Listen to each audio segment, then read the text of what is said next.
Is Justice League done yet? Yeah, he's as bad as we remember. Just went out. Did you taste it? Yeah, of course. Before he changed it. Good. What? How could he change it? He changed it as it was going out the door. I love it! Am I so out of touch? No, it's the children who are wrong.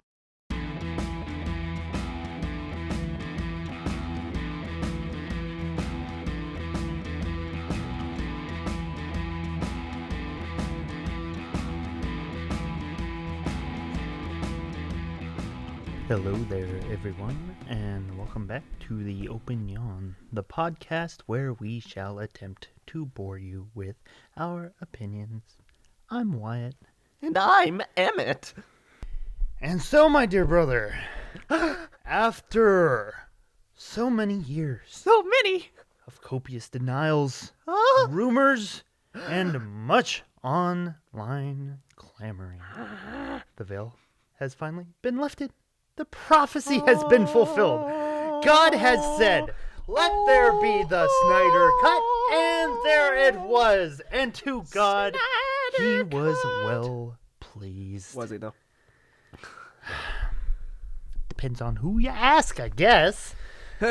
So, yeah, it is here. It has arrived. It's finally ready. It took a lot of supers to get it ready for you, but it wasn't good enough. It's bigger. It's badder. Oh. Honestly, though, I do kind of feel like seeing all the people give this positive reviews, I feel kind of like Mr. Incredible seeing all the list of his friends getting bumped off. Oh, man. That's good stuff. All right, so let's jump right into this. So I am barely going to waste any time with explanations. Either you know what the Snyder Cut is, or you don't. You really don't know about the League? If you clicked on this video, I'm going to assume you do. But yeah, just ever so briefly, we should all recall in the year 2017, coming off of such divisive offerings as Man of Steel and Batman vs. Superman, The Dawn of Justice, Zack Snyder was about to give us his third DC outing, Justice League, and then was sadly pulled away from the project due to a family tragedy. It had appeared that the studio pulled in Joss Whedon for just to wrap a big old bow on the project to get it somewhat finished, but then apparently that wasn't so, that he reshot a lot more than that. Yeah, a lot more than that. Reshot a good chunk of the movie, and so the version that was released theatrically in 2017 is now referred to with much ire from the fans as the Justice League, which I like. I like that. That's catchy. Yes, ma'am. And with many tweaks and alterations and reshoots came The glorious lip. The glorious lip. The most glorious. Look at it! Look at it! Look at it! So I'm Superman. It can't come across how it looks just with sound, but the best I can do is just imagine how that would look on a face.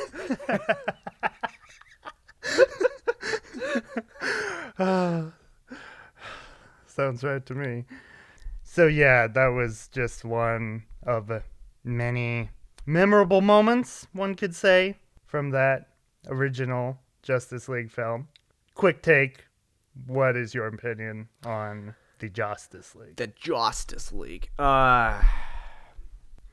It was just one of those you're doing that type situations. Like it, I do feel like it was one of those where I technically didn't think it was that bad, but then like as it sat with me, the more I was like, oof. I just thought it was one of the most laughably embarrassing blemishes on the superhero cinematic landscape. Yeah, it's just so many things about it are weird and it's just like a very sad attempt at what Marvel was trying to do. It was so obvious that they took a hard turn away from, no, we're gonna be the opposite of Marvel. We're gonna be tough. We're gonna be gritty. And then, oh wait, no, we need to be exactly like Marvel. Make it light. Make it fluffy. Have there be jokes. Okay, and since the beginning, once Marvel took off, I was always like, if you're going to compete with Marvel, do not do Marvel. Do your own thing. Yes. And, like, they appeared to be trying that and still failing. Yeah, they were trying to be different, but with a lack of self-awareness about it. Because I am not the world's biggest fan of bat soups either. I'm definitely much more conflicted on Bat Soups because there were things that had plenty of potential, but overall, I consider it. Any movie has potential. Like there are elements of it I liked, but kind of like with the Snyder Cut, they are anything I always liked gets buried. Always overshadowed by what does not work, like Martha or the lip or just bad dialogue. Whoa, but yeah, so. Hard cut to the future, and fans were not happy. They wanted to see their beloved cut, that it existed, it was real, except it didn't. Would be glorious. It didn't what? It didn't exist. They had to reshoot things. I mean, I guess they probably had most of the footage, but at this moment, it appears that and we'll get to this, that the only stuff that was reshot was in the final 10 minutes. Oh, really? So I guess it did exist. I don't know. Yeah. It apparently existed to some extent, just... had to be finished. Yeah, exactly. Was not finished. That they had to spend even more money. So much money. The 2017 version, the budget was at over $300 million. And doesn't it just show it? Doesn't that money just leap off the screen? But then they apparently pumped in $70 million more to... And was it worth it? Reshoot those scenes and to finish the effects and all that. I put effects, finish the effects in quotes. We'll get to that. But, so yeah, then... fans were treating this as their golden god that was destined to drop down from the heavens and rapture them, I guess. All the fans have been raptured, and their crap has been captured. Now what's that? I believe it was something you recounted to me from Simpsons. Okay. Ooh, I don't remember that. Anywho, yeah. Building up to this, one could say I was skeptical. Ever so slightly. Like, I didn't have any faith in this at all. I was just, as everyone was demanding, and then their demands were apparently getting met with the announcement that it would be released on HBO Max. And finally finished, finally released. I was just the crusty old codger sitting in the corner, sipping my granny's peach tea, and I'm just like... it's not going to be what you think it is. How could it? How could it, after so many years of building this up and anticipation, that it would never meet, let alone exceed, anyone's expectations? And I guess I was wrong, because then the reactions were dropped, the reviews were released, and it has a solid Rotten Tomatoes score from the critics, and then anyone who calls themselves a Snyder fan just, it's the greatest thing that's ever happened in the history of mankind. I think they're in denial.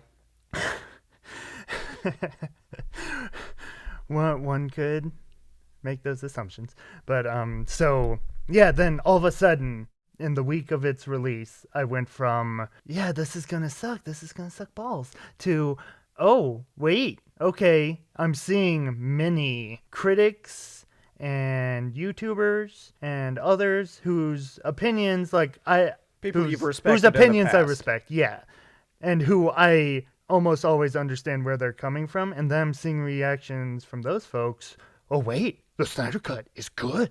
It's really good. And I'm like, oh, wait, could it? could it actually be good? And so we finally, this 4-hour mega opus from the visual master, Zack Snyder, is released. Me and you sit down, devote basically an entire Saturday to watch this thing. And no, I didn't much care for it. Big shocker. And as far as I can tell, you share the exact same sentiments?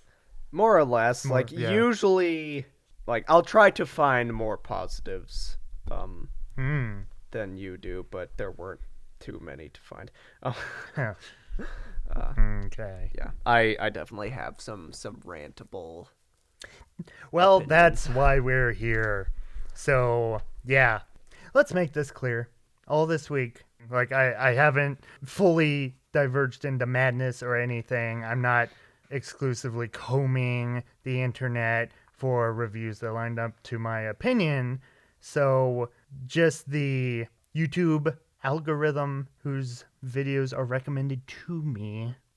I'm not joking. 99% of what comes across my interweb browsing is basically unanimously positive to some extent, ranging from, hey, it's good, to, whoa, it's really good, to, the Snyder Cut has changed my life. And so, let's just say this may be a slightly desperate attempt to balance the scales. There may be just a smidge of biasy. And so, if that somehow hurts your feelings, I would strongly recommend turning this off right now, because things are about to get messy. But like I said, if you loved it and you want to hear everyone else share how much they loved it, there are absolutely no shortage of videos out there claiming such. So, yeah. There you go. As I was coming home and talking to the rest of the family about my experience, I think at some point I ended up verging into a Princess Bride-ism, where I was walking away. This movie took I feel like Wesley. This movie took 5 years off my life.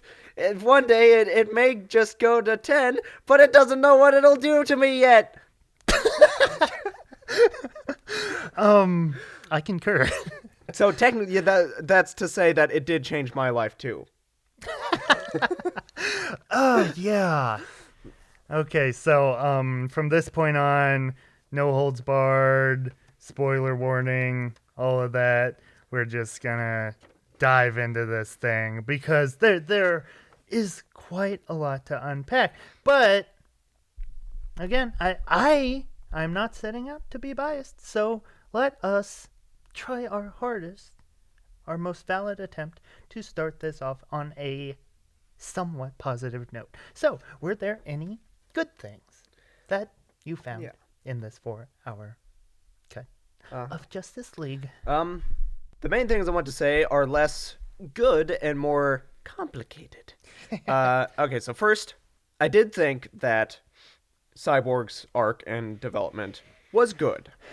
But the problem is, though, even though it was good, a lot of it centered around the idea of him having a recording from a loved one that he is fighting with, so he refuses to listen to it all, and then the loved one dies.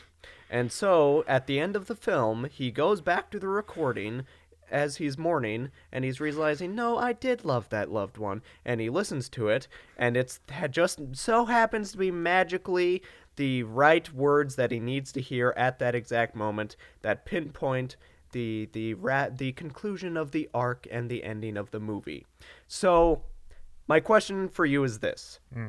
If you're ripping off the Amazing Spider-Man movies, how good can you really be? Okay, you were mapping all that out, and I'm like, oh, now that you say it, what is that? Oh, right? There's something. Okay, oof, shit, I was going to try really hard to start with positives, but now that you brought that up, okay, let's dive into that. See, how good can this movie be when it's still borrowing so much from other movies? Yeah, and if people want to say that, oh, I really enjoyed this, then that's completely fine. Oh, of course. If you enjoy that, I'm glad Sure. for you. But, like, people say, no, this is revolutionary. This is, like, nothing we've ever seen before. No, it's obviously... I've been seeing too many fan takes It's obviously like that. still a generic superhero movie. It's just 4 hours long and Snyder to the max. Snyder to the Bomax. Yeah. And yeah, to that point, as a generic superhero movie that is still, it may be quite a bit different from the Justice League, but it is still a superhero team-up movie about stopping an evil horned villain trying to steal a box-like object, or cube, one could say, except now there's 3 of them, and now he's got really, really big horns, and he's really spiky too. And it's funny. That was another one of my complicated positives, where Steppenwolf is better. Yeah, let's go into that. Steppenwolf is definitely more interesting. Because this one. OG Steppenwolf was... Such a dork face. He had a dorky face, he did! Pitiful. Absolutely pitiful. Yeah. Yeah. He wasn't intimidating. He wasn't interesting at all. And I guess because this is the stuff with the most added footage or changed tweakidisms, a lot of some of his stuff was the most interesting to watch as a new experience. Okay. It was fine. And so, yeah, the idea of him, he's not just the big evil bad guy that wants to destroy the world. He is essentially, he's supposed to be the weakling of a death cult that was rejected. So then now, like, he has to sacrifice some 1,000 worlds in Darkseid's name in order to find Darkseid's approval. On one hand, that is a good way to set up Darkseid, because it's like, oh, if this bad guy is so hard to beat, but he's the chump that Darkseid rejected, then how hard is Darkseid gonna be to defeat? But then on one hand, then it makes it almost more similar to Avengers, where it's like Loki and the whiny hooded blue guy with 2 thumbs. They're just... I know in the comics Darkseid was written first, but these movies are obviously kind of ripping off Avengers. That he's just trying to be Thanos, and he's not. Yeah. Okay. Like, neither of us have read a single comic in our lives. When I'm watching a new movie, I'm going to be judging it almost exclusively to other movies.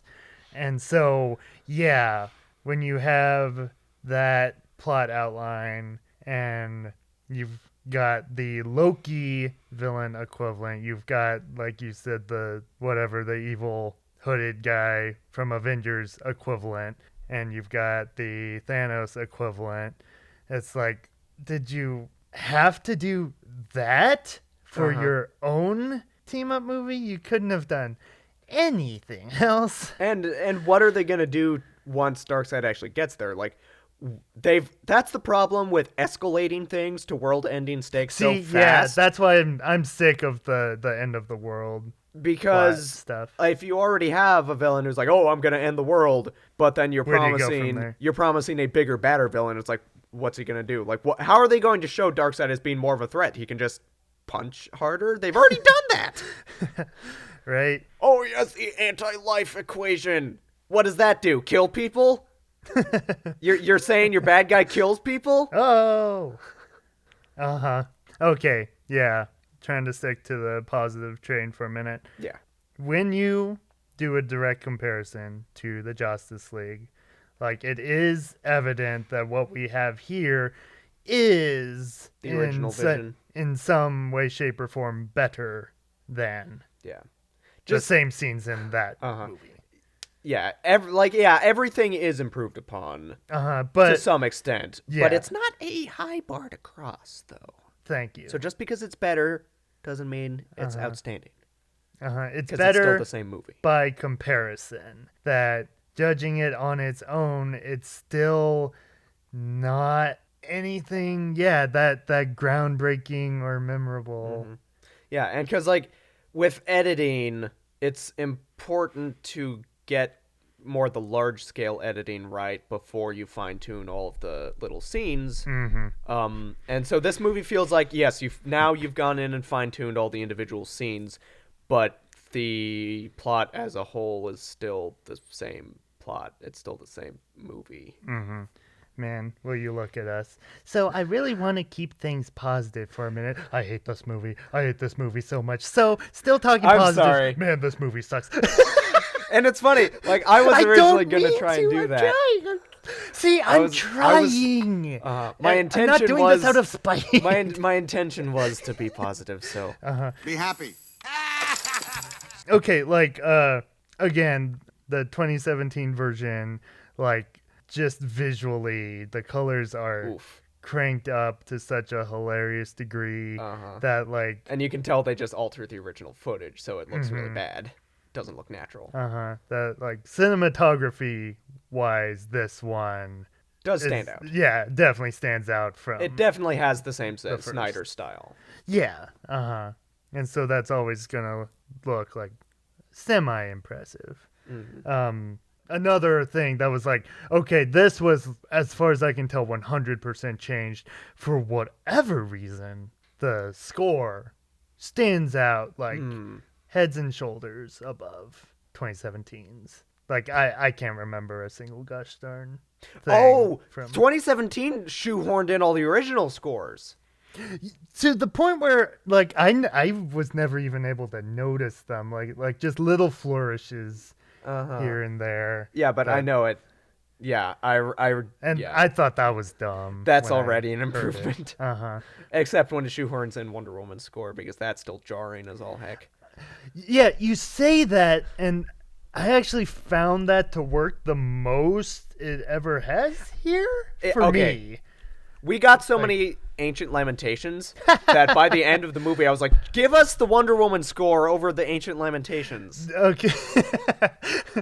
Yeah, so if you watch this with subtitles, and anytime Wonder Woman's Snyder Cut theme kicks in, that thankfully I was so glad Pitch Meetings made this joke, pointing that out. Yeah. But if you watched it with subtitles, then anytime this score kicked in with the vocals, then just big letters in parentheses, Ancient Lamentation.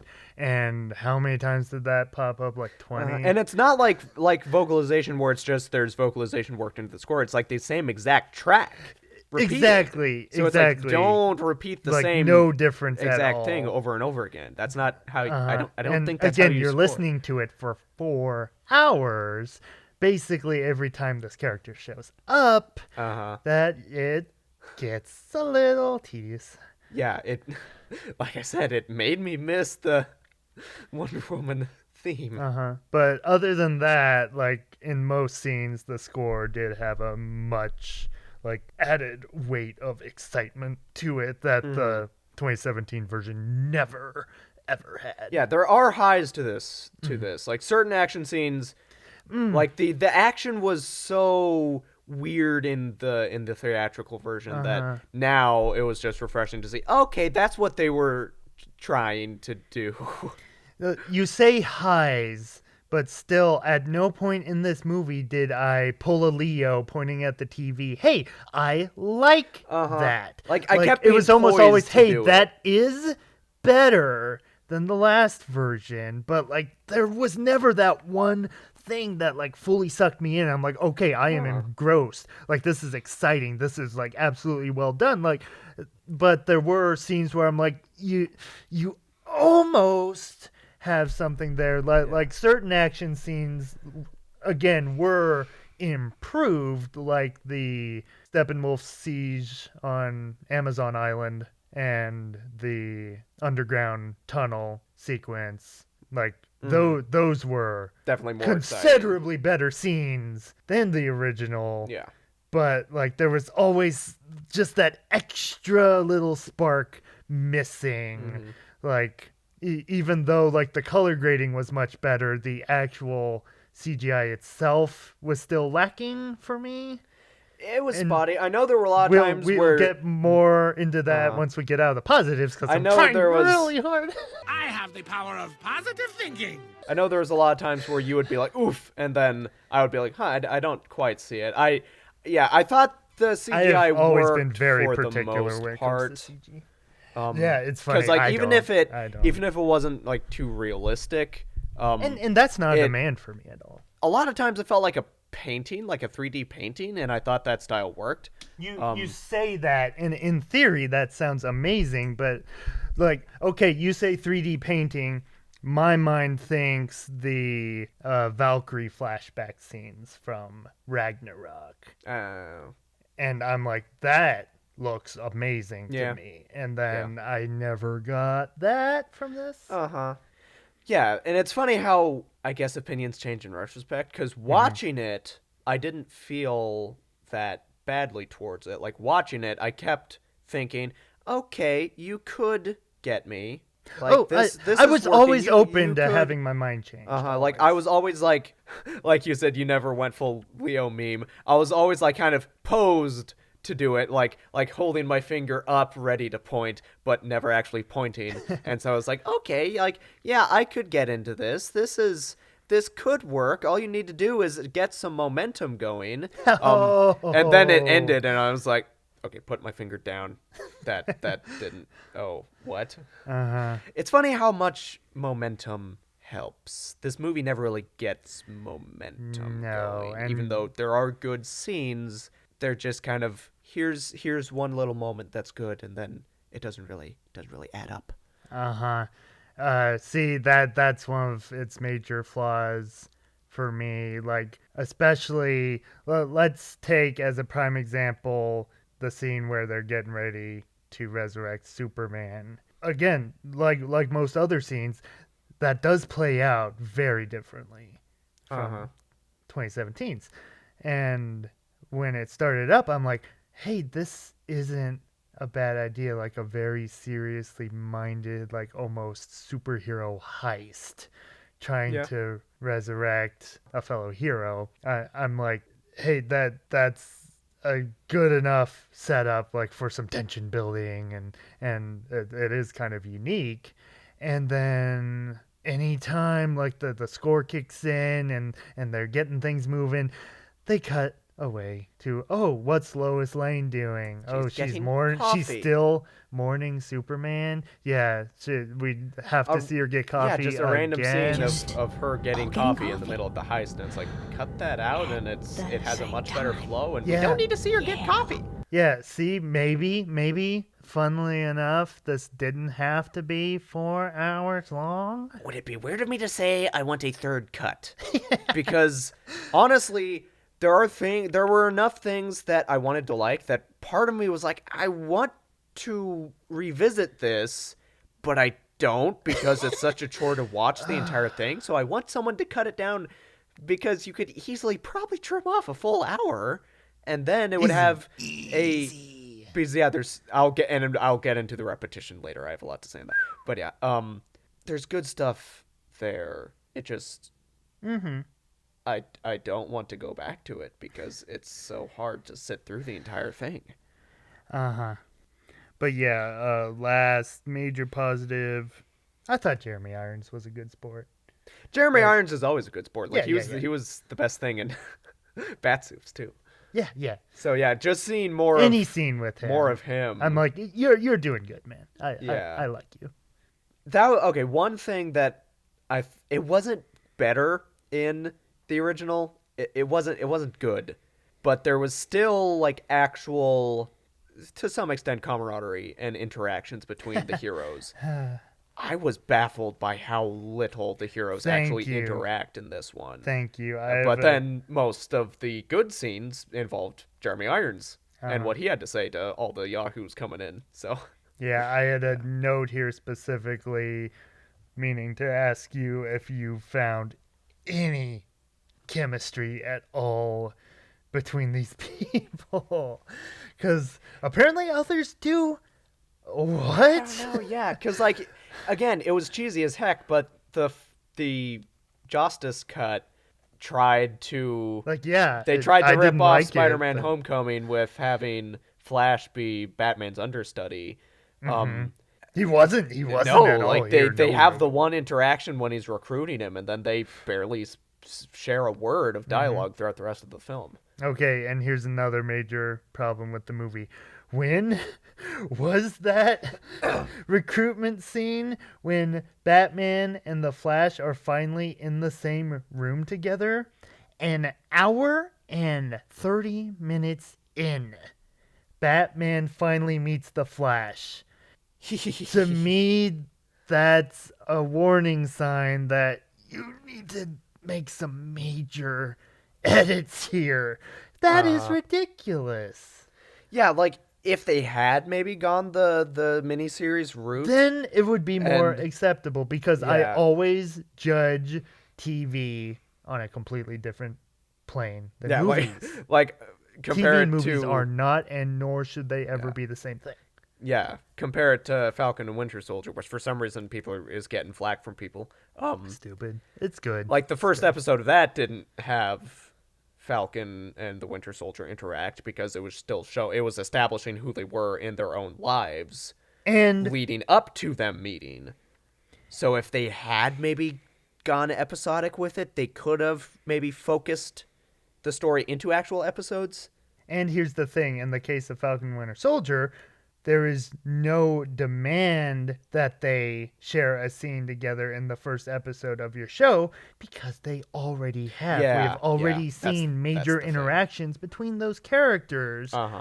So, again, the Snyder Cut is still, even though some characters have already had movies, those movies haven't happened yet.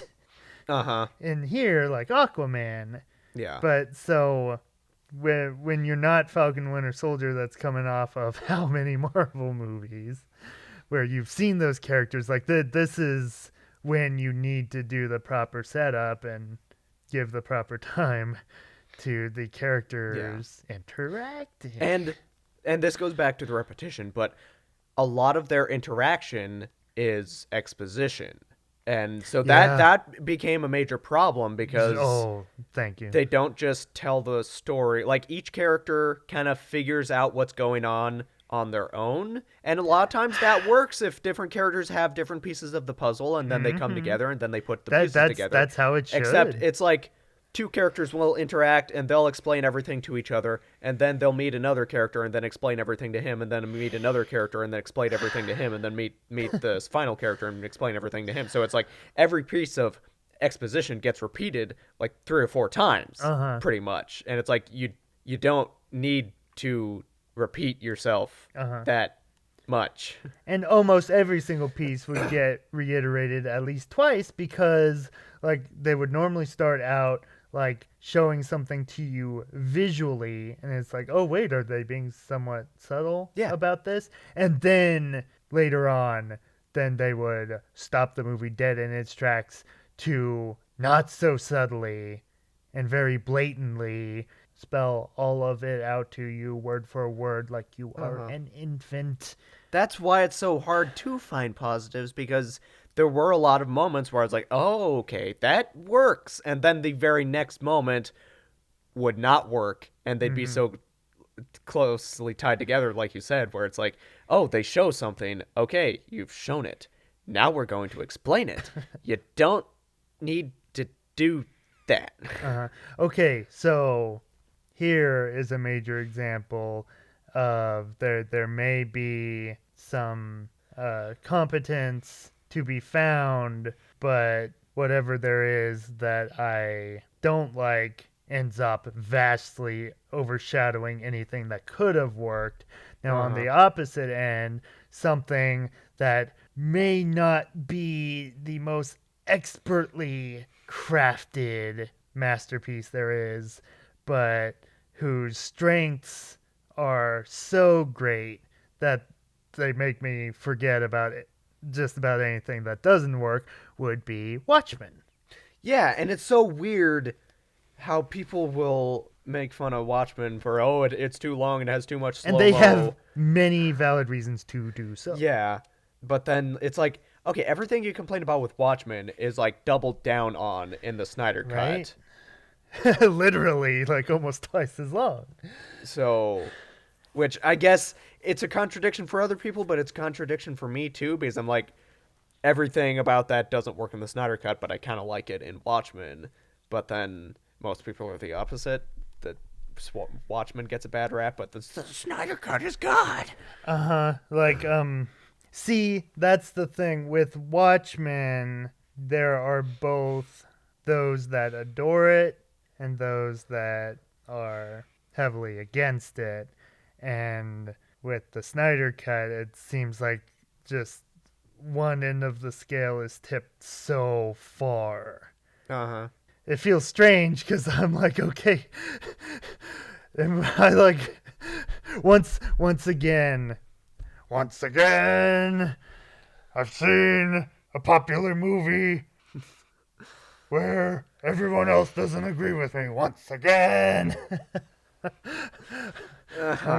I'm stuck feeling like an idiot. It's very strange how this keeps happening. But to us, specifically you.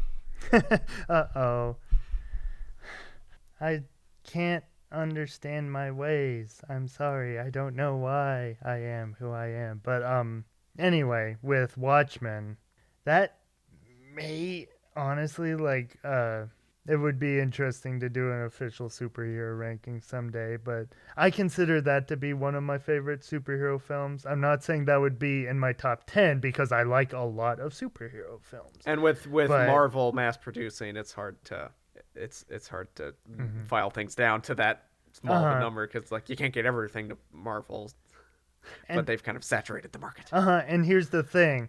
I love Watchmen because it different. stands out from the crowd, that in this world of getting so many Marvel movies and a lot of them being very similar and offering their own strengths, that Watchmen comes along and like even with Snyder doing 3 more superhero movies afterward, there is nothing out there like Watchmen. Yes, it is a very unique individual movie.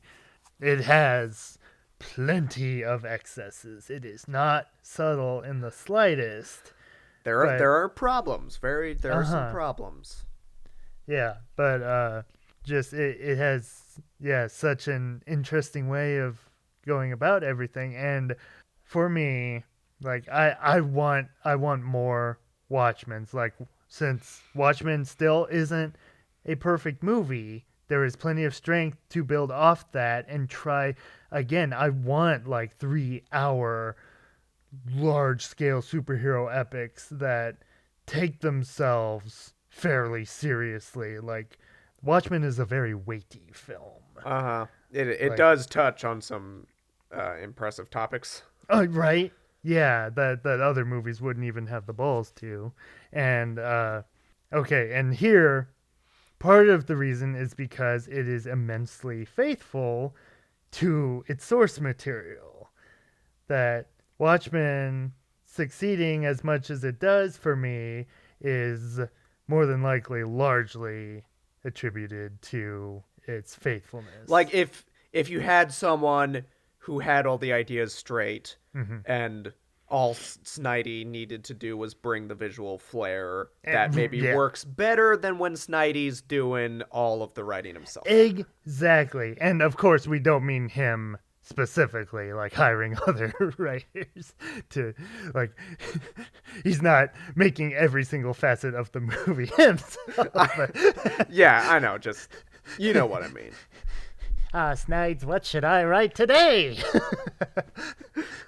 Martha! Anyway, I know lately it hasn't been seen as the most popular thing to blatantly parody Snyder, but my favorite take is still Channel Awesome's imitation of Zack Snyder. Walter is so funny in those skits. They don't know what they're talking about. People love my ideas. The twist in this next one's gonna change everything. Come on, I'm cool. Anytime I need to hear what Zack Snyder might sound like, which I honestly don't know what he does, I just hear the Walter in the Channel Awesome sketches. We need more Martha. But anyway, yeah, I find the differences between Watchmen and The Cut so interesting. Another one of them being the color palette. Like, say what you will about the quality of the effects themselves. Like in Watchmen, there are very blatant and obvious CGI effects that don't hold up necessarily well, but just they match the overall aesthetic so well. Because Watchmen is more it. of a it's a fantasy world, sort of like it's an alternate reality. So and I love the alternate realities too. That automatically sets it apart. It's like, okay, this is something different. It makes more sense to have it be long because it has a lot of ground to cover with the world. Yeah. And so much of the world is so interesting. There's so much history to unpack. Yeah. There. And you can craft all of the 70 aesthetics and the different visuals pop better because of the actual setting of the movie. I mean, I think it technically takes place in the 80s, but well, I mean, it's I know what you mean. It's kind of a Fallout situation. Very particular. The timeline that it diverges off of ours. Sticks around for longer. Yeah. See, right now you're summing so much up that dated aesthetic, the alternate realities, just it has so much going for it, and then I just find the script of the Snyder Cut, to just be retreading the same, not all that interesting stuff, like very generic superhero stuff we've seen before. And like Batman and Wonder Woman spend the first hour of the movie basically just talking in a warehouse. Riveting, man. See, but comparing the visuals, just the overall effects I found incredibly lacking. Like maybe they might technically be like more improved than Watchmen's, but like again, the atmosphere and color palette of Watchmen pops so much more that I just found all of that in the Snyder Cut to just be so drab and dark and lifeless and just muddy and murky that it wasn't fun to watch.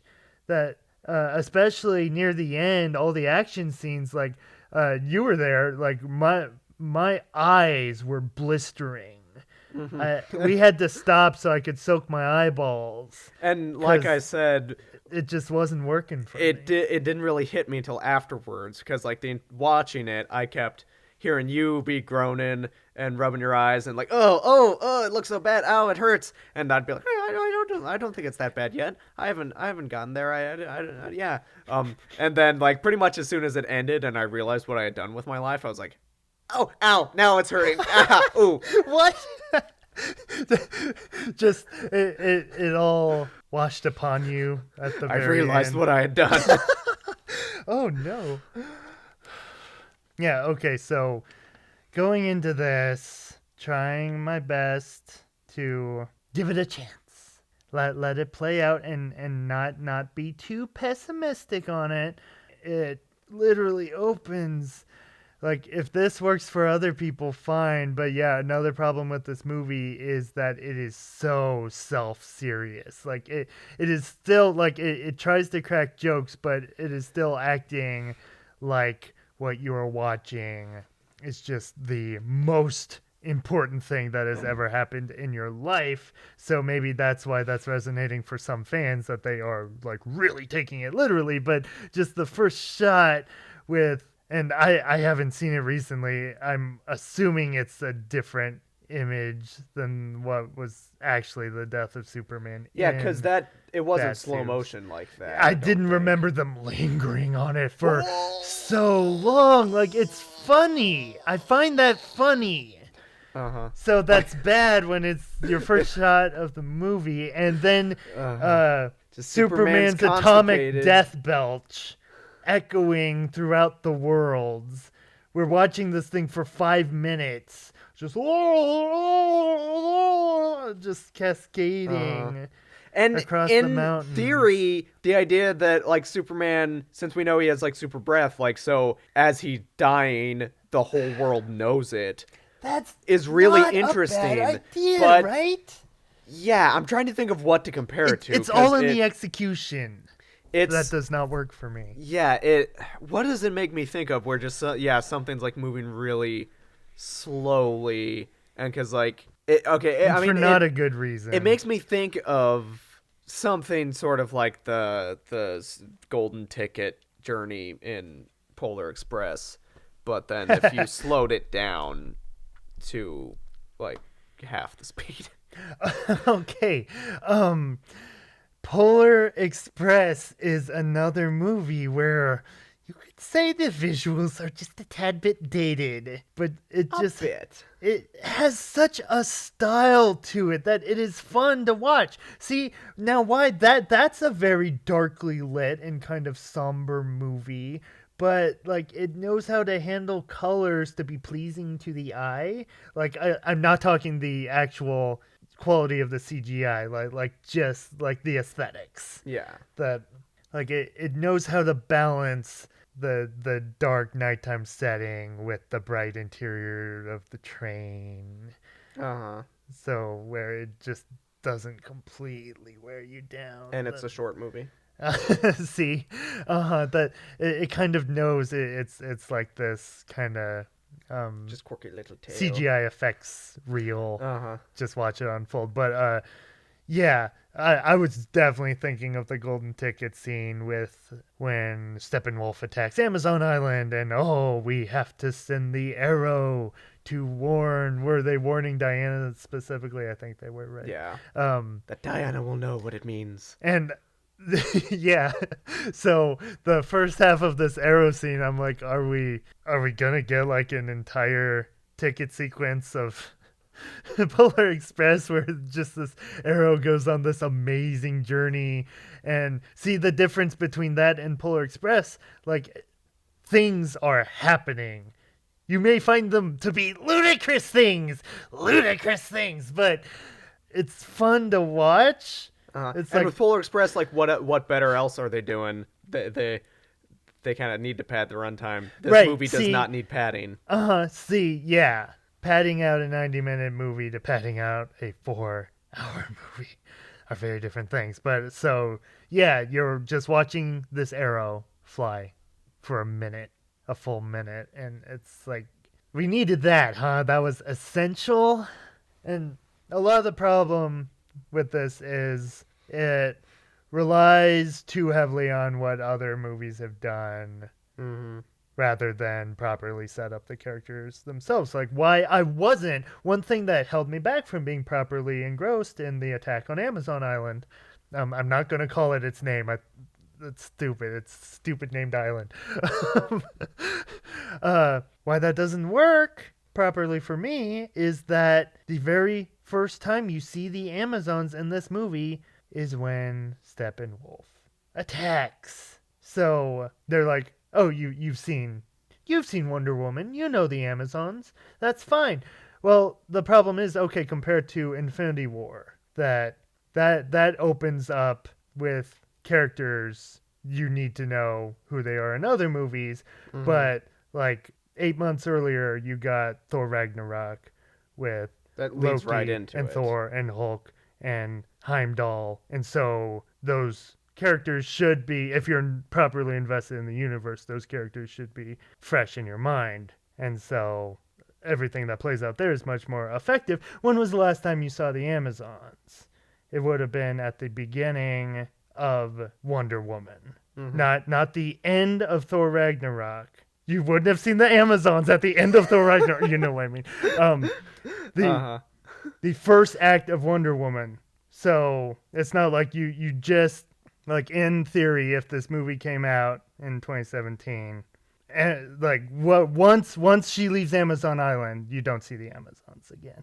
So at least establish 5 minutes to, oh, okay, this is a new movie. Okay, hey, I like these characters in this movie. I'm properly invested with these characters in this movie. At least like I don't know if you need another 5 minutes. No, and then you cut other things out. Yeah. As it was just cutting straight to, oh no, the Amazons are being attacked by Steppenwolf. I'm like, I don't care about these Amazons. Yeah, or at least treat it like a horror movie where it's like you don't need to care about them. They're just, that works. Have these people pop up, and then they're gonna die gruesomely to set up the stakes. Okay.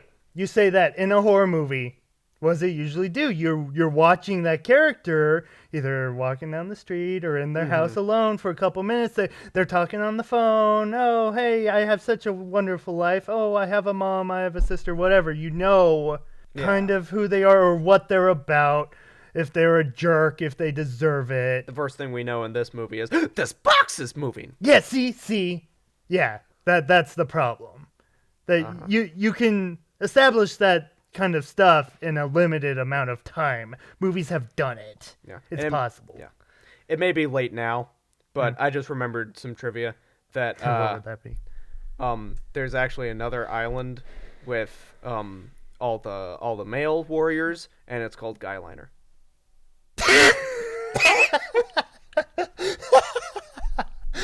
Is that the first time anyone's made that joke? I hope not. That's good. I like it. It's really funny. Themyscira, the island of all the women, is on island of the mascara. Does no one else find this horribly condescending? That's silly. Well, I mean, this is coming from a movie where your villain is Darkseid. Okay, so Darkseid,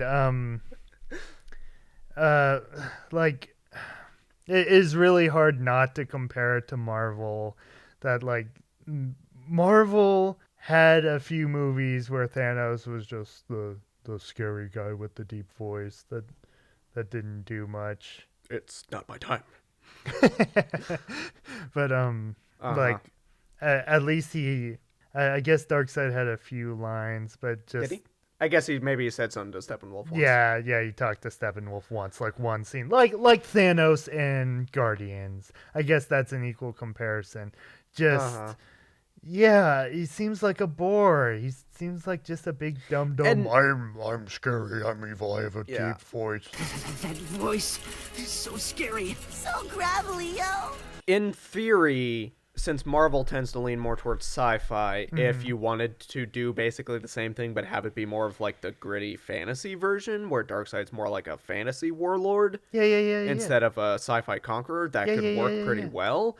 And they do that sort of with the Flash prequel back, the expository the expository repository. Again, that just felt like... Yeah, it felt very like, recycled. wow, they're doing their Lord of the Rings. It felt like they were ripping off Lord of the Rings. Like, everybody wants to have the big army. Everybody wants to have the Doomsday.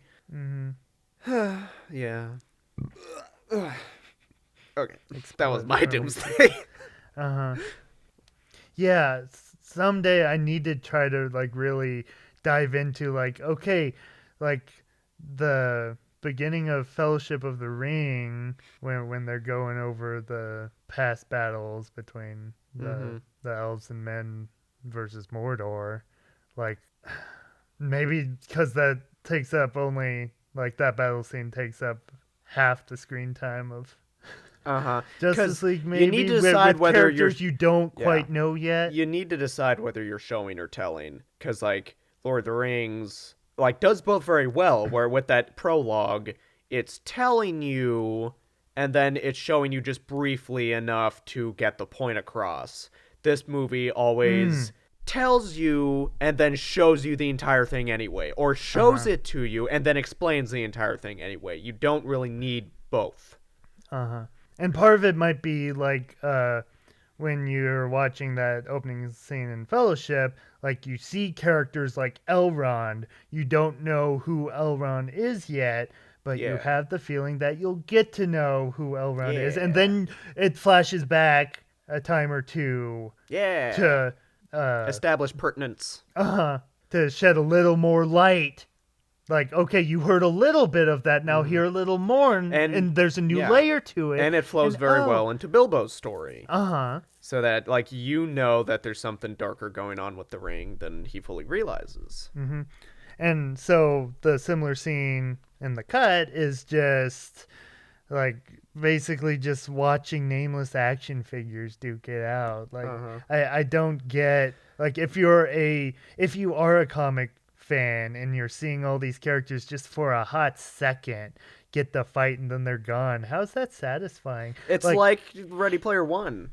Like, oh, right? Look, I recognize someone in the background. Does that make it a good movie?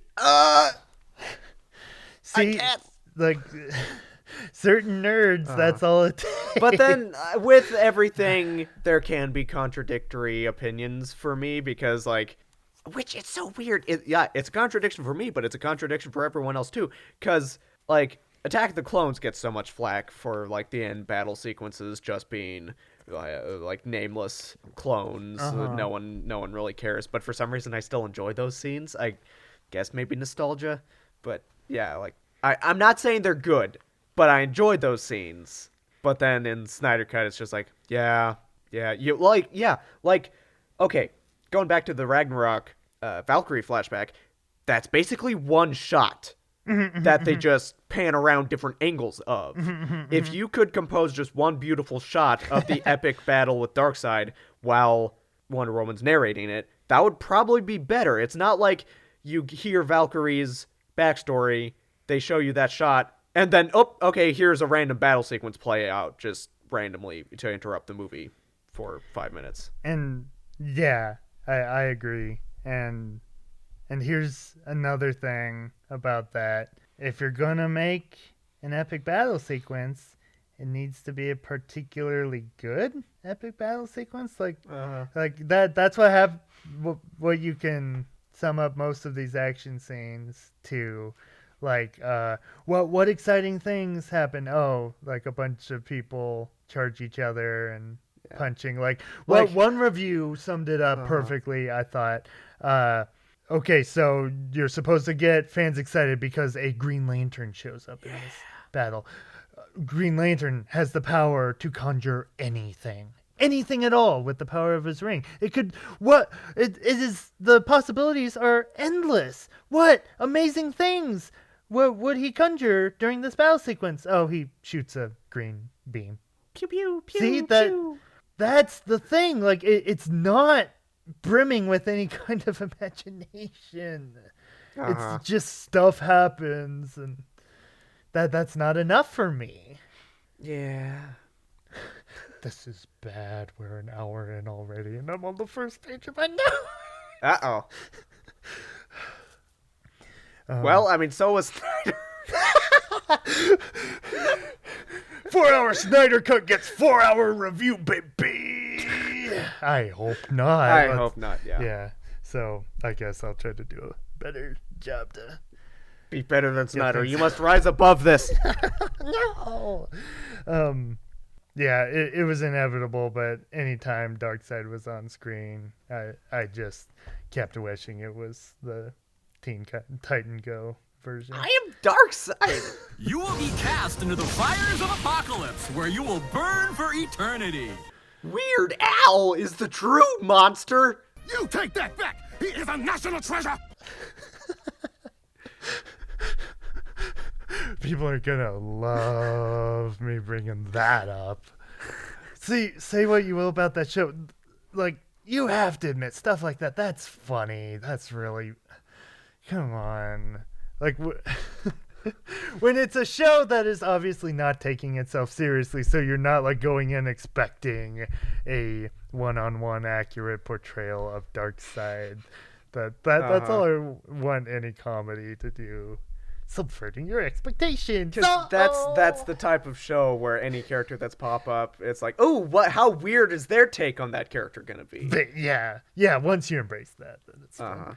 But yeah, since the majority of the action, like, it doesn't succeed as an action movie for me because most of the action just devolves into punching bugs or stabbing bugs or shooting bugs and having bug creatures shoot at you, and they're all the same identical looking bug creature. Note to future Wyatt, insert Yes. the Wreck-It Ralph, like, Climb the building and fight bugs. Climb the building, fight more bugs. Ah! Yeah, right. I will do that, thank you. That's really good. I guess you spice it up a little bit with, then at some point we have to fight Superman, but then that's just sandwiched in between fighting off bug monsters. and that Superman scene, like I've seen some side-by-side comparison footage, YouTube videos of the Snyder Cut and the Justice Cut, and most of that fight scene is exactly the same, but each shot lasts twice as long. So, yeah. Okay, that was a prime example. The music automatically made that scene better, Yeah. but again, not enough to change anything for me. Because that scene was almost identical. Okay. That scene was actually made worse than the Joss version. Because, you got rid of the very silly and stupid Batman lying on the ground. Oh, I'm bleeding, or whatever. Yeah. That's horrible. But, Batman wasn't in love with Superman in this one. that too. Oh no. But the major difference between those two scenes was that the Batman is able to de-escalate the situation because he was smart enough to have a contingency plan. Yes. That he knew if Superman goes off the rails, we need Lois to calm him down. Yeah. And how does that change in this one? Lois just shows up. She's just there. She just happens to be there. And so since the entire scene is Superman fighting off superpowered people, Batman don't get nothing to do. So it just makes Batman seem like he's still a wuss. Like he doesn't Just a complain different about kind of it. wuss. But they just don't give him anything to do. That's this movie as a whole. Like, what did Batman do? Exactly. Thank you. Yeah. Let's get to that real quick. But that stuff I didn't think worked all that well in Justice, but then seeing the difference here, I'm like, oh no, but now it actually does look a little bit better, like that particular moment anyway. But okay, so that might be my biggest takeaway. You asked the question, I'm gonna ask you right back. What did Batman do? He crossed some mountains. He listened to people talk and tell stories. No, you're going to tell a story. I don't believe that I can bear to listen to another one of your stories right now. I like the idea of Batman being the Nick Fury of the group. That way he is important to the story. But like I told you while watching it, was it just me, or did Nick Fury have more to do in Avengers than Batman had to do? Kinda, because you got the sense, even though he didn't have much to do with going out into the field, you got the sense that he knew everything that was going on. B, he was kind of at his wit's end to manage everything that was going on. And C, he was keeping tabs on everything. So, Batman, that's the problem with having everything just pop up and every character just kind of shows up and explains themselves to Batman. Batman should be investigating everything and learning about everyone. And if the first hour of the movie was just him tracking down everyone, which it was in theory, that would be a good idea. But everything takes way too long. So there's no momentum of, yes, now Batman is tracking people down. It's just more like he's just hanging out in his warehouse and then randomly cut to, oh, okay, now it's happening after hours of just waiting around. Most of the movie reeks of the laziness of, how are we going to properly introduce the Justice League in this universe? Batman finds an email. Or sends an email to Wonder Woman. Awesome. That's the best, huh? It's the best you can do. And, it's not just, the concept of the action sequences, but like, can you think of any like memorable fight choreography at all? Like this person did that sweet move. Because like that's the thing. Most of the action did devolve into just like punch, grab, fly around, throw. Like there's no. I can remember specific things that Batman did in basically the one good action scene in Bat-Soups, the warehouse scene. Yeah. I remember him grappling that box and hitting that guy, and then hitting a couple other guys in real cool ways and stuff like that. You grabbed that one guy and whipped him around to the other guy. So sweet. Then, yeah. And like Avengers always has each hero using their own skill set very well, very uniquely. See, I was gonna try not to do that, but like think that there are 4 Avengers movies, limited to just the first Avengers movie. How many individual awesome fighting moves can, like, if we were just to whittle it down to one character, how many could you like name? I said when we let were alone watching every single character in every single action scene. Like I said this when we were watching it, but like in the first Avengers movie, you have a shot of Hulk ripping a spine out of a Leviathan, throwing it into the Leviathan, and then Thor popping up beside him and pounding it with his hammer into the Leviathan to kill it. And it's like, okay, that's like a sweet 1-2 move, and that's where just they're the working tip of the together. iceberg. And yeah, like everyone was praising the Snyder Cut for like, oh, it has a really good moment where the team starts to work together. I don't remember anything like that. Like they never Not like that. really work together. They're just functioning Together, in the same but apart. area. Thank you. Yeah. And they're not fighting freaking Leviathans. Like, there's nothing as cool as that. Why isn't there? Like, just basic pitch level ideas. Oh man, we're getting all these amazing characters together. What are they gonna do? Bugs, lots of bugs, and then a really spiky dude. Mm-hmm. And Avengers has this problem too. Like I remember Ultron came out, and we were like, okay, why was there all just the little Ultrons? See? Why wasn't there a cave troll robot that was like, okay, we can all fight separately with these hordes of mini robots. Now we all need to team up to fight one big robot, which they kind of do with Ultron himself. I was waiting for that, yeah. Yeah, like having levels to the bosses makes fighting more interesting. But then see, now you bring that up, so the Justice League are fighting a bunch of the same minion monster in an abandoned town. Where are the Avengers fighting all of these minion monsters in a chunk of floating city that's crumbling around them? Like, compare the city crumbling shots in that to, like, in theory, like, buildings crumble in the climax of this movie too, but it's all just noise. It's visual noise. Like, you can't get a proper look at it. Like, it's just literally a blur. And it's not pleasing to watch. Okay, so one thing they did fix, they nixed, that must have been a Joss idea then, the bugs can smell fear thing, which was so stupid. And so then Steppenwolf does not meet his Scar demise with, oh, hey, I'm going to conveniently point out that you're afraid I'm Batman, and I'm going to let you know, hey, guess what? You're afraid, right when all the fear-smelling bugs pounce on you and fly away with you. I forgot about that. Isn't that horrible? It's awful. What? But, okay, so I think maybe the best thing about this movie, Steppenwolf's death scene is, on its own, sweet. Yeah.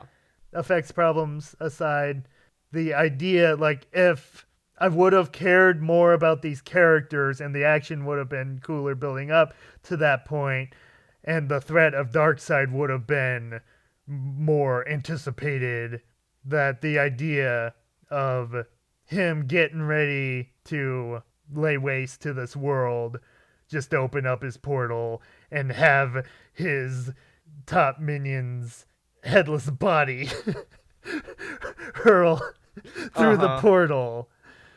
Yeah, like that. That's pretty cool. I will give you that. A good. Okay, what is that? Like, is there someone that actually says "Welcome to Earth"? I don't know, but Willie, Big Willie Smith, Will Smith. Right. Yes. I knew it was an iconic line, but I was like, okay, which person, which movie? But yeah, it's like a Welcome to Earth situation where it's like, yup, here's your minion's head. Yeah, like that was good. Mm-hmm. There are good moments. But yeah, that was like the only moment where I can point out as I liked that. But and like with Steppenwolf's design of his spiky armor, I was surprisingly sold on that. I was not. Because it's a bad design. In theory, it is so complex and it's got a million different little parts to it, but it all looks the same. Just the same surface is covering his entire body. Like it's all just the same layer of knives. Like there's no extra protrusion. Yeah, and like the way they shift and change though was kind of what. Like, seeing it actually in motion, I thought was interesting. In theory, it could have been. I was never sold on the effects, though. And then, like, when they're beating him up, and then, like the armor's just, like, flying off of him, and he's getting ripped down to his skin layer, I thought that was interesting, but still could have been better. I think I blacked out during that. But, like I said, the final battle, I was checking out. My head was in pain. But yeah, like Steppenwolf overall was kind of like Azog in Hobbit. Like he did the job of a villain, but he was still a generic CGI villain whose effects didn't overly impress.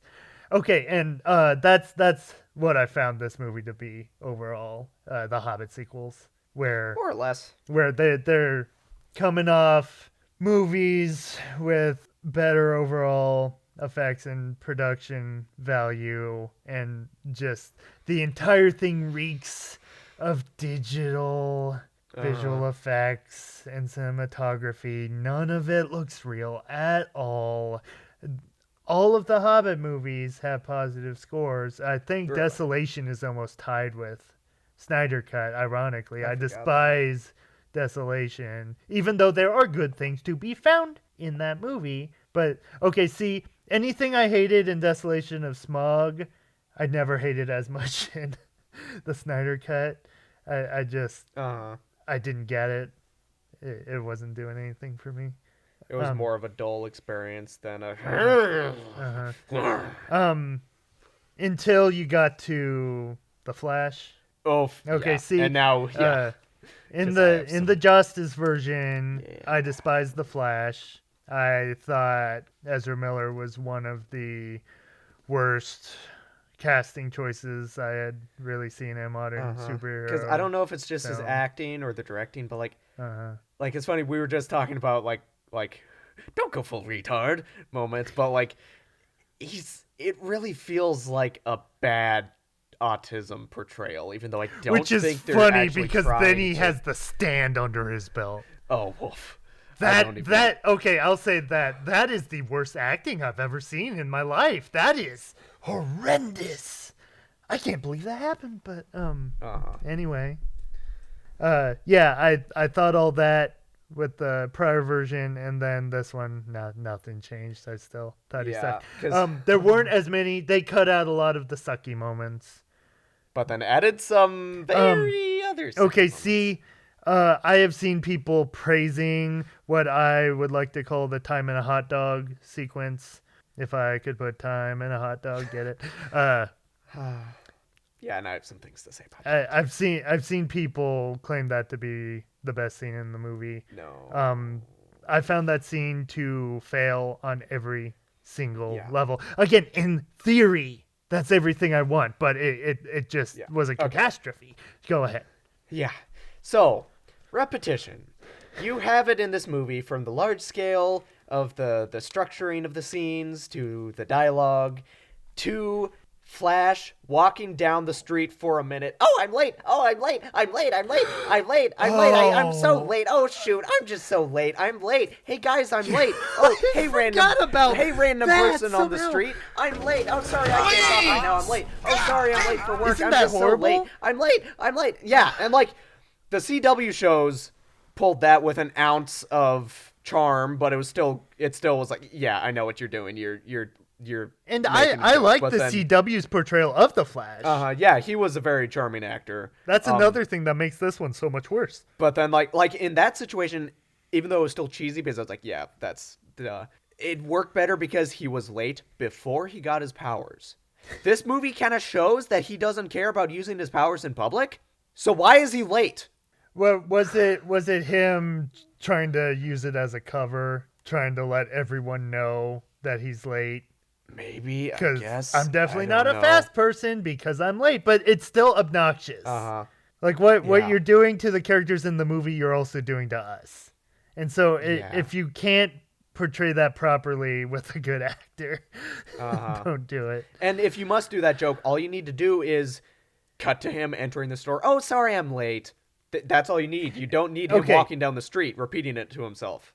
Now I pitch you the exact same scene, but now it's Tom Holland as Spider-Man. And isn't it just instantly better because Tom Holland's just inherently a better actor than Ezra Miller? Theoretically, but okay. So let's move on in the scene. Yeah, it makes sense to introduce him by using his powers to save a civilian. I'm going to say a civilian because there's no reason for me to think that's Iris because they do not establish her as a character.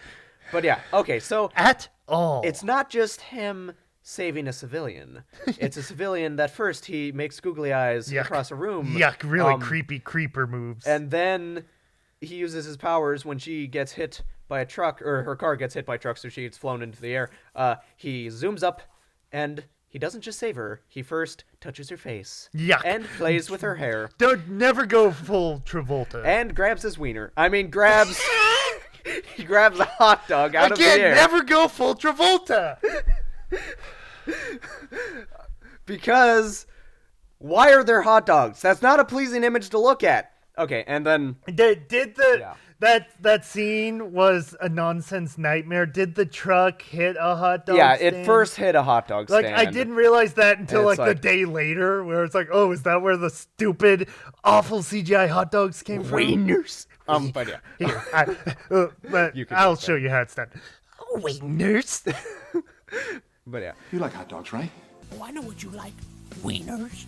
But yeah, all I want out of life are visually incredible superhero epics or visual tone poems where the movie might portray a scene that is basically just, in theory, a music video, but that uses music so well to convey what is happening on screen, where you don't need any dialogue at all. And you're just letting the music and the visuals just sweep over you. Yeah.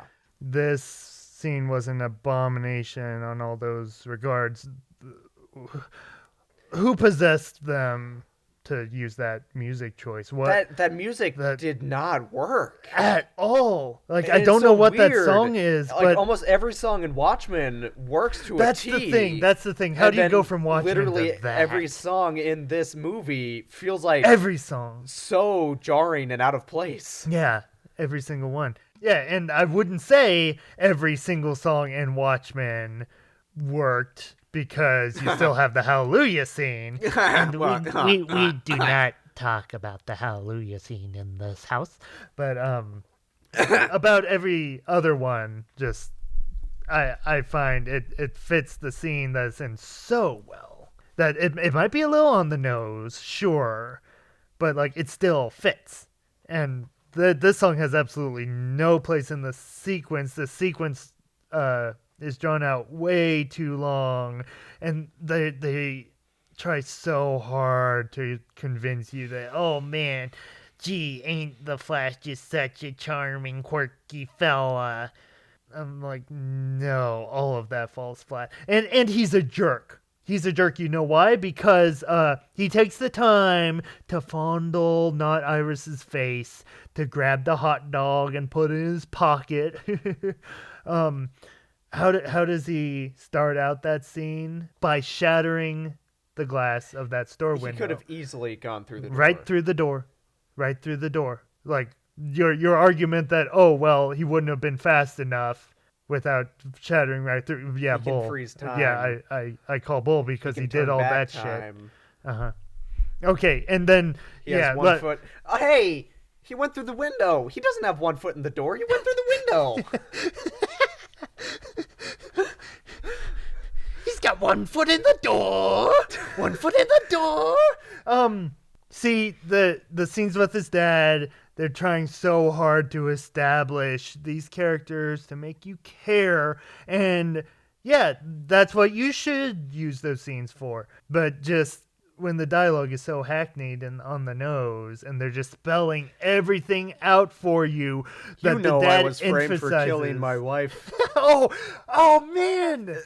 I think he knows. I think he knows. All you need to do is just slap an "as you know" on there, and it's like, yeah, that's incompetence. Great dialogue. And yeah, just make sure, remember, Barry, this is really important. You're going to be the best of the best. I know you will. Remember these words. With great bestness comes bestie bestability.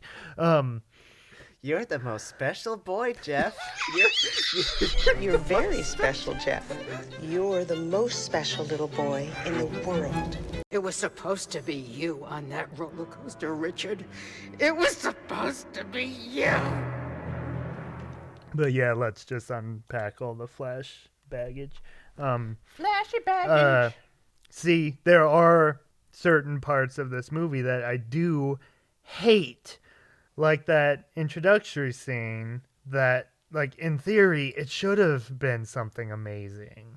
Mm-hmm. And I can just see how you could just fix all of this. Oh, we didn't even talk about the most idiotic cause for any kind of incident in a superhero movie I've ever seen.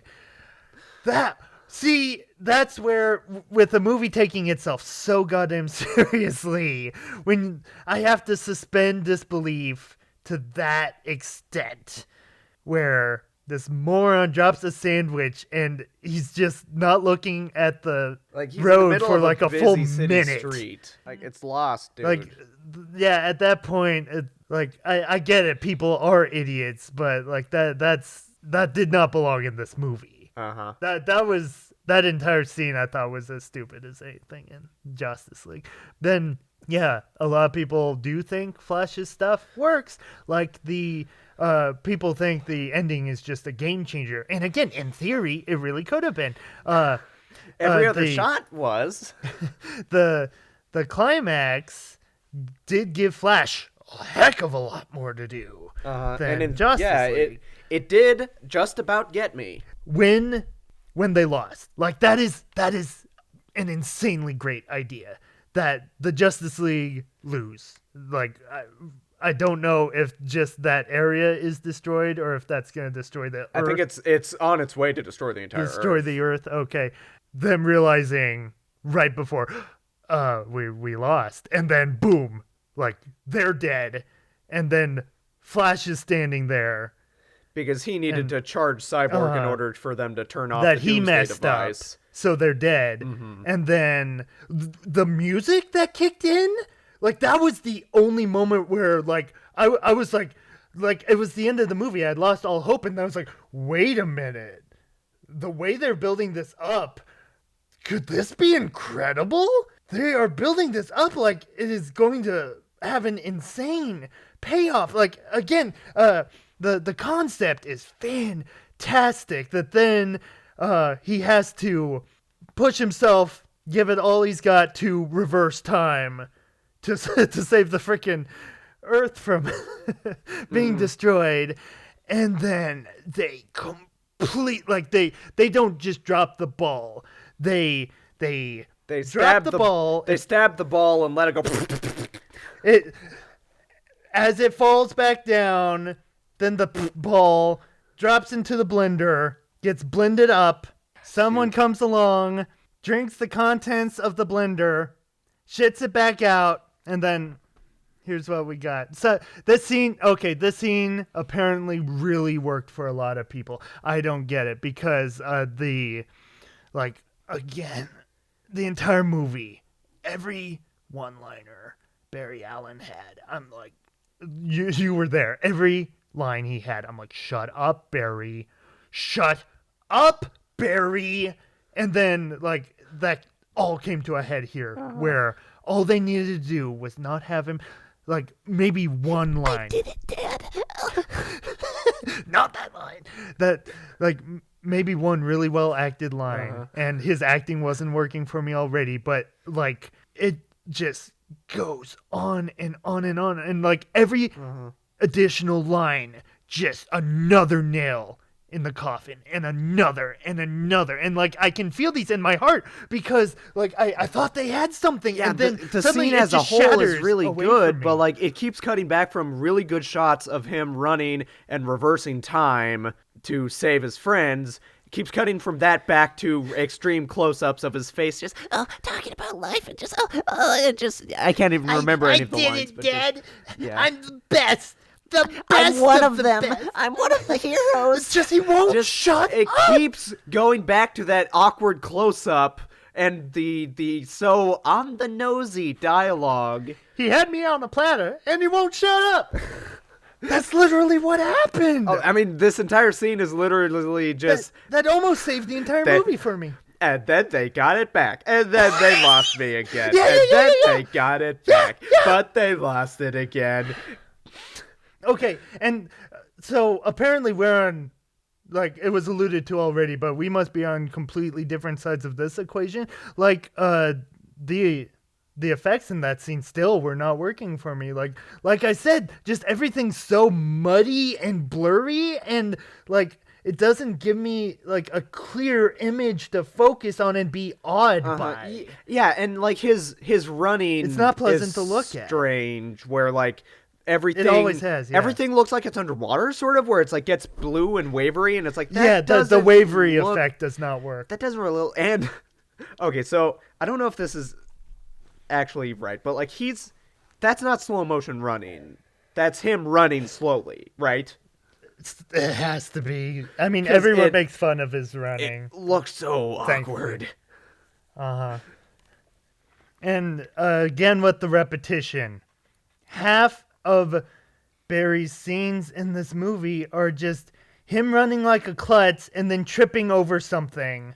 And then slamming into a wall. Like, that happens like 10 times in the movie. Like, I understand. Like, in theory, you want to have a couple of those scenes to show that, like, he's way behind all these other heroes. He's not the hero yet. That's a great idea. To then, all the more experienced heroes aren't the ones that ultimately save the day. It's the rookie.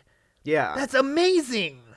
But it all falls on his face, like Barry does 10 times through the movie. Like, it gets really, really old. I didn't get it. Okay, so, I barely got anything to say about Aquaman. The main thing... Does the movie have anything to say about Aquaman? See? He just kind of shows up and does things. Again, in the Justice Cut, like, it's really bad dialogue, but you have dialogue of him kind of being the grump of the group, where it's like, okay, we know his shtick really of who weird. he is. In this movie, it's technically better because they cut out the bad stuff, but then they just don't do This 4-hour anything movie doesn't else. replace it with anything. Except slow motion of him taking off his shirt. Twice Over.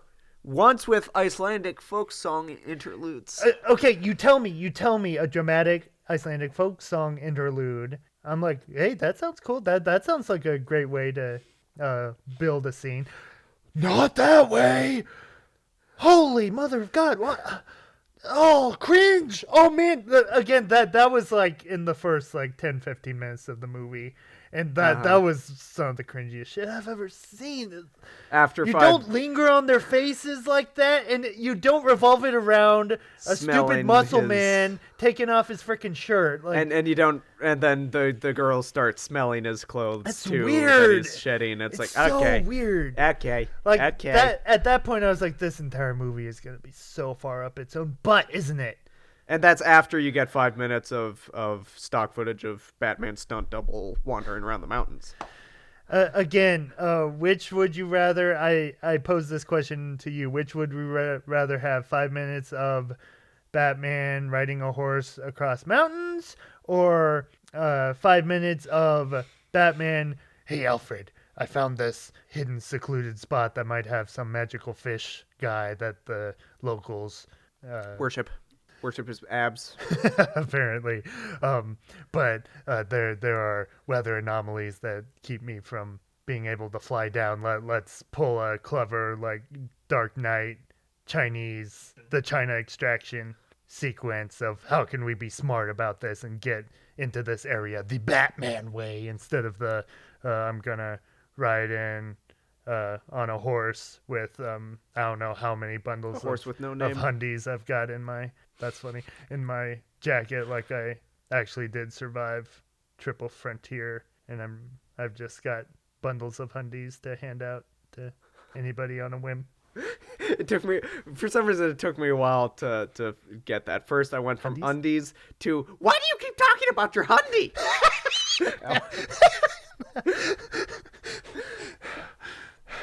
I've just got bundles of undies in my shirt. Wouldn't be any less ridiculous. But yeah, like, see, my major problem with Aquaman extends from the Joss cut. You have Aquaman in your movie. Why didn't you set the final battle anywhere near water? Yeah. Have any kind of water? Because then when you have a guy whose powers involve water, not around water, what does he get to do? He stabs bugs with a pitchfork, and then he stabs bugs with a pitchfork, and then he throws his pitchfork, and he stabs some more bugs. It's so unimaginative. Anything you could do with this character, anything at all. I'm just playing around. Okay, another scene that worked much better than Joss's, but was still undercut by its own incompetent writing, where it's like, is it better because the Steppenwolf taking the Atlantis box? Like, again, since he's a much more threatening presence, he came across a little more as a threat than the Joss version ever did. Mm-hmm. And so it was cooler to watch him fight, but then it just reeks of a stupid kids cartoon when this giant weighty monster who's covered head to toe literally in heavy metal armor is just floating in the water. I'm like, I can't take your movie seriously. It's silly. Like, what are his powers? Because, like, sometimes it seems like he can fly. Sometimes it just seems like super jumps. Is he specially engineered to survive on the bottom of the ocean? Like, even you have if to you sell have me super on these strength, things. Like, yeah, you have to bend. I mean, they're bending a heck of a lot. But, like, with Atlanteans, I can assume that they have some kind of special biology that it helps them survive under the crushing weight of the ocean. Mm-hmm. But if a random alien from space dives down to the bottom of the ocean, I kind of expect he's not going to be built for that unless you account for it somehow, which they don't. All right, this mystical monster alien being, for some reason, I'm able to believe him being able to survive underwater, but I lose it when I see him floating. When he zooms through the water. It's like, there's no way you're just floating there, dude. But okay, so I'll try to make this, like I'm gonna be able to be the last thing I mention about the effects. This movie would have been saved for me if it had remarkable effects. Yeah, if it was I would just have given it a pass, an experience to behold. Yeah, like if I'm just staring at this jaw-dropping imagery, this top-notch artistry. Digital wonder that then it would be something that would have impressed me. How come there are so many movies out there that have amazing effects, but they are literally in garbage fire movies like the entire Transformers franchise? Why can't we have effects like those in a movie like this that is not as inherently bad as the Transformers movies? Woof. Like anytime I saw Steppenwolf, I kept comparing him to a Transformer because people complain about their designs, like we've talked about before. And the main reason they don't like those designs is because they aren't faithful to the original designs. Okay, so then if you have a character then you're not worried about that, have those level of effects on that design, and then I'd be awed by it. Yeah. Like, and I keep thinking, okay, it's not just that this movie's darkly lit, because normally I want movies to be darkly lit. But compare this movie, again, it's one of my go-tos, to either Tron Legacy or Pacific Rim. Yeah. They have very dark color palettes, but then the colors pop in the needed way that are very pleasing to the eye. And the effects themselves, like those are old movies. Oh, Pacific Rim's gonna be 8 years old this summer? Yeah. Oh no! And that movie was like outstanding in terms of the visuals. That and the fact that it was snubbed from the Oscars that year is outrageous. Yeah. Like that's why I'm so disappointed by the visuals in this movie, because I've seen it be done. Like, those are old movies with great effects, and I mean, it's a problem with a lot of movies these days, like The Hobbits and like about any other blockbuster that people just don't I'm very quite underwhelmed. Take the care of the craft, because like watching behind the scenes of Pacific Rim, like Del Toro was very diligent of fine tuning everything and wanting to have the final say of like, okay, I want the effects, I want all of the digital effects to look practical, basically. Because he's normally more of a practical guy. And so he wanted to set up the shots and design everything to be as realistic as possible while still having a grand scale.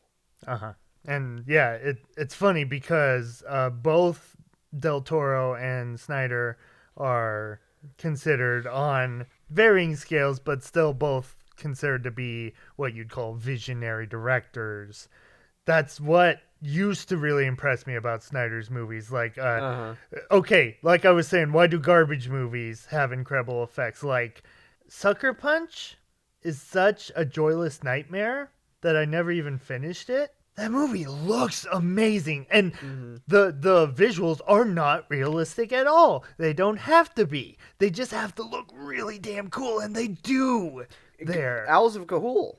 Yeah, pretty much the go-to. Like it. Yeah, like, see that is a movie. Animation is amazing. If it didn't have that level of animation, I might have just the writing's not the best, the characters aren't the most amazing. Yeah, but like, if I'm gonna rewatch that movie, it's to soak in the visuals. Yeah, and so that's why I'm so disappointed when we get here, because I'm like, dude, I've seen you do it. Like that used to be the thing. So it's just like any modern filmmaker, like Peter Jackson or Spielberg. You compare The Hobbit or Ready Player One to their previous movies, and even though there may be elements of impressive, like at least an impressive scale, like in this movie there are a lot of effects.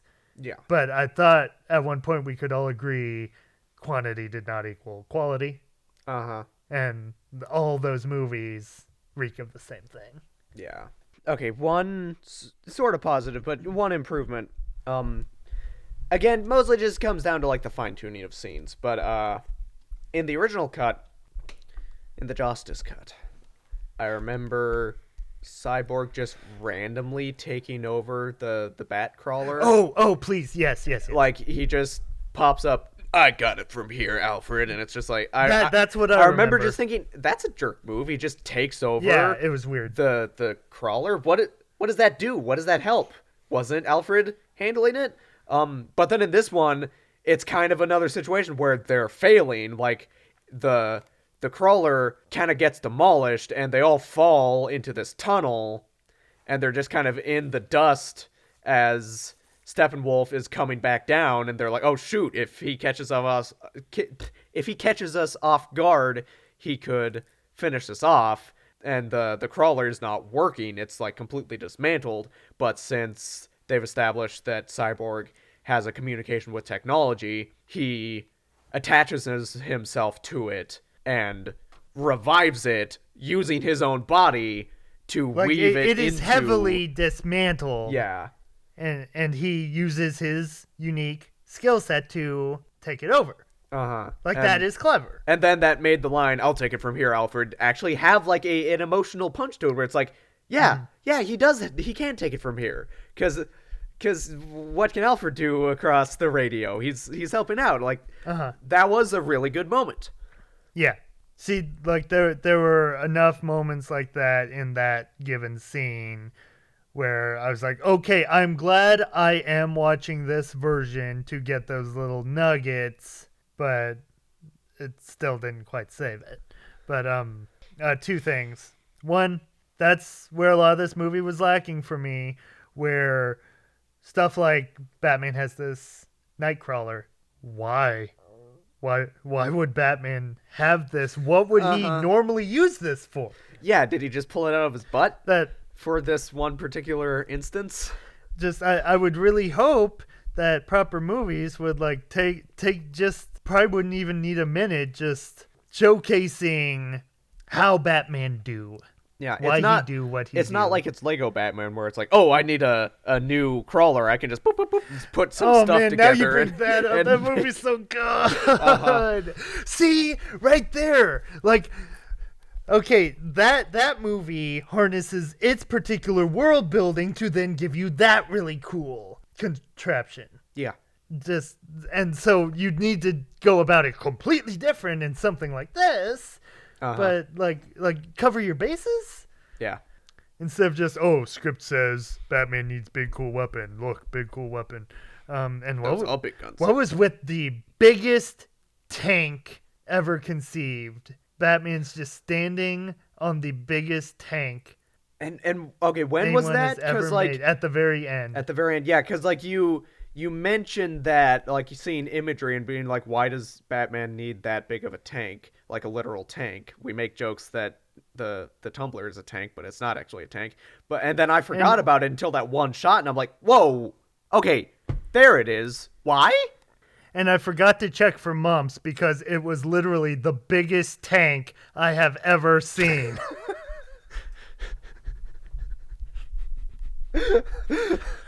Whoops. Why would Batman have that? He's billionaire playboy Bruce Wayne. Why would he have that tank?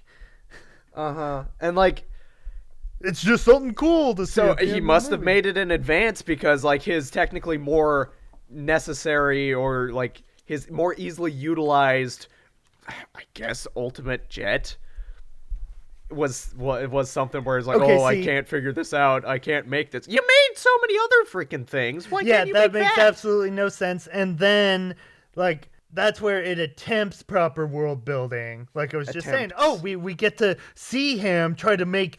They were setting it up, and I'm like, okay, this is going to be like a freaking amazing jet. And when they're in the warehouse, it looked like a helicarrier type thing. I can't remember. I blacked out. Like they just showed the bottom of it, and I was like, oh, that's like a really big. And he says something about like, I thought he said something about it being an aircraft carrier, but.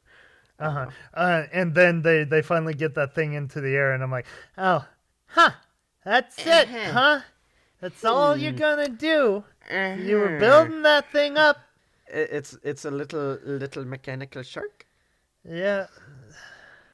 Yeah, it doesn't look good. Like when he said that, oh, none of the Wayne Tech engineers can figure out how to make it fly. I was like, okay, so it must be something so big and so grand. It's like a Spruce Goose type situation. Ooh. No, it's just butt ugly and not aerodynamic at all.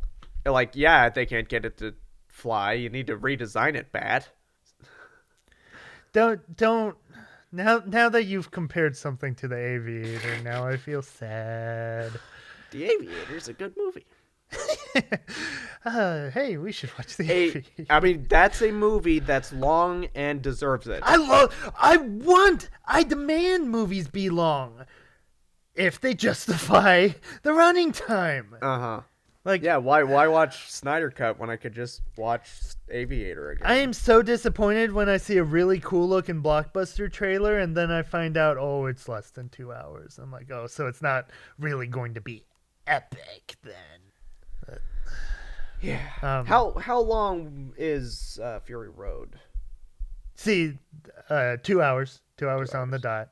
And it's like, well, once you know the main conceit of Fury Road is that they drive one way in the desert and then they turn around and drive back. Like, that's not a movie that demands a 3-hour experience.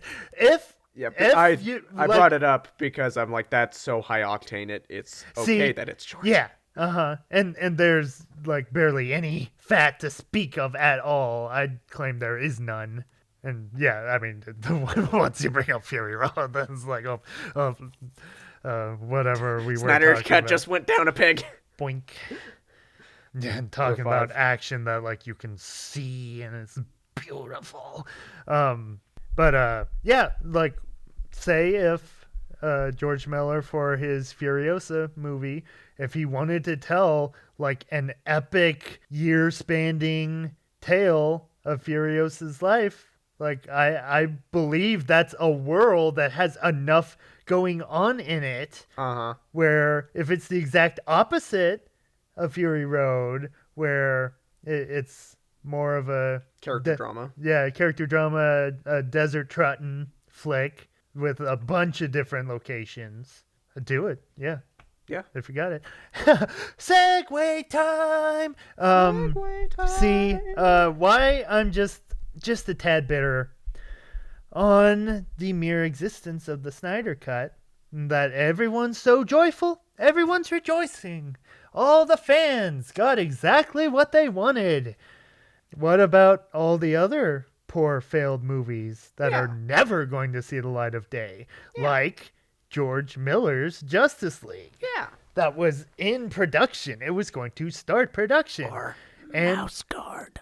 And then it was killed. Yeah, like Mouse Guard as well. Those are movies I would like to see. Too bad I will never get to see them because I didn't have the hindsight to amass an army of whiny baby nerds to complain about it for years to finally get my way. Yeah, and because, like, it's easy to complain about just, like, oh, great, you give a mouse a cookie and you ask for milk. You give them the Snyder Cut, now they want a dozen other cuts. But on the other hand, I'm like, if I can ride this wave too, if I can get my way, I'll be happy with it. If you give me Mouse Guard, if I want to see the Lord and Miller solo cut, I'd like to see the original Frozen 2. I'm not gonna stake my happiness on this, act like it's gonna be the best thing ever, but I just want to know what it was. But see, the only things that could possibly have the fan base that's loud enough and rabid enough to get there would be Marvel, DC, or Star Wars. Like any of the niche fan bases, no one gives two craps about the Mouse Guard fan base. Like, oh, and it silly, is funny. Silly mice with swords, that's for kids stuff. It is funny how similar yet different the DC fan base is to the Star Wars fan base. That's like that one adores the filmmaker, and then the other is basically demanding for his demise. But yeah, now bringing up the recent demands. See, that is why at the very start of this, with the whole release the Snyder Cut movement, I was like, that's not a good idea. Acting like a spoiled brat is not the best behavior to reward. Because usually when you give the brat what they want, they Daddy, just... I'd like another pony. You stole my line, dude. Sorry. I'm sorry. No, exactly. But now they got it. They got everything they had wanted. That they have it, and on top of that, they think it's the best thing that they've ever seen. So how do they reward those involved? Oh, give us more. All we want is more. You release the Ayer cut, restore the Snyderverse, like multiple movies now. Give it to us. We demand it. We saw. We know you can do it now. See, you showed your cards. You're willing to give in. So give us everything now. That you have no excuse, because we'll just say, well, how come you gave us the Snyder cut and nothing else? Like, I think I made a joke about, like, the filmmakers becoming Jesse at the end of Breaking Bad, just being chained in a basement. Okay, make us more movies. But yeah, I was going to make the joke that I thought a Snyder family was a type of wart that grew on your foot. Referring to the Snyder Cut movement as the Snyder Cut family is the most gag-inducing thing I've ever heard. That's silly. But, okay, so... Who doesn't own a cell phone? Well, I don't need to ask my friends. Leading up to this, fans, I was seeing some takes.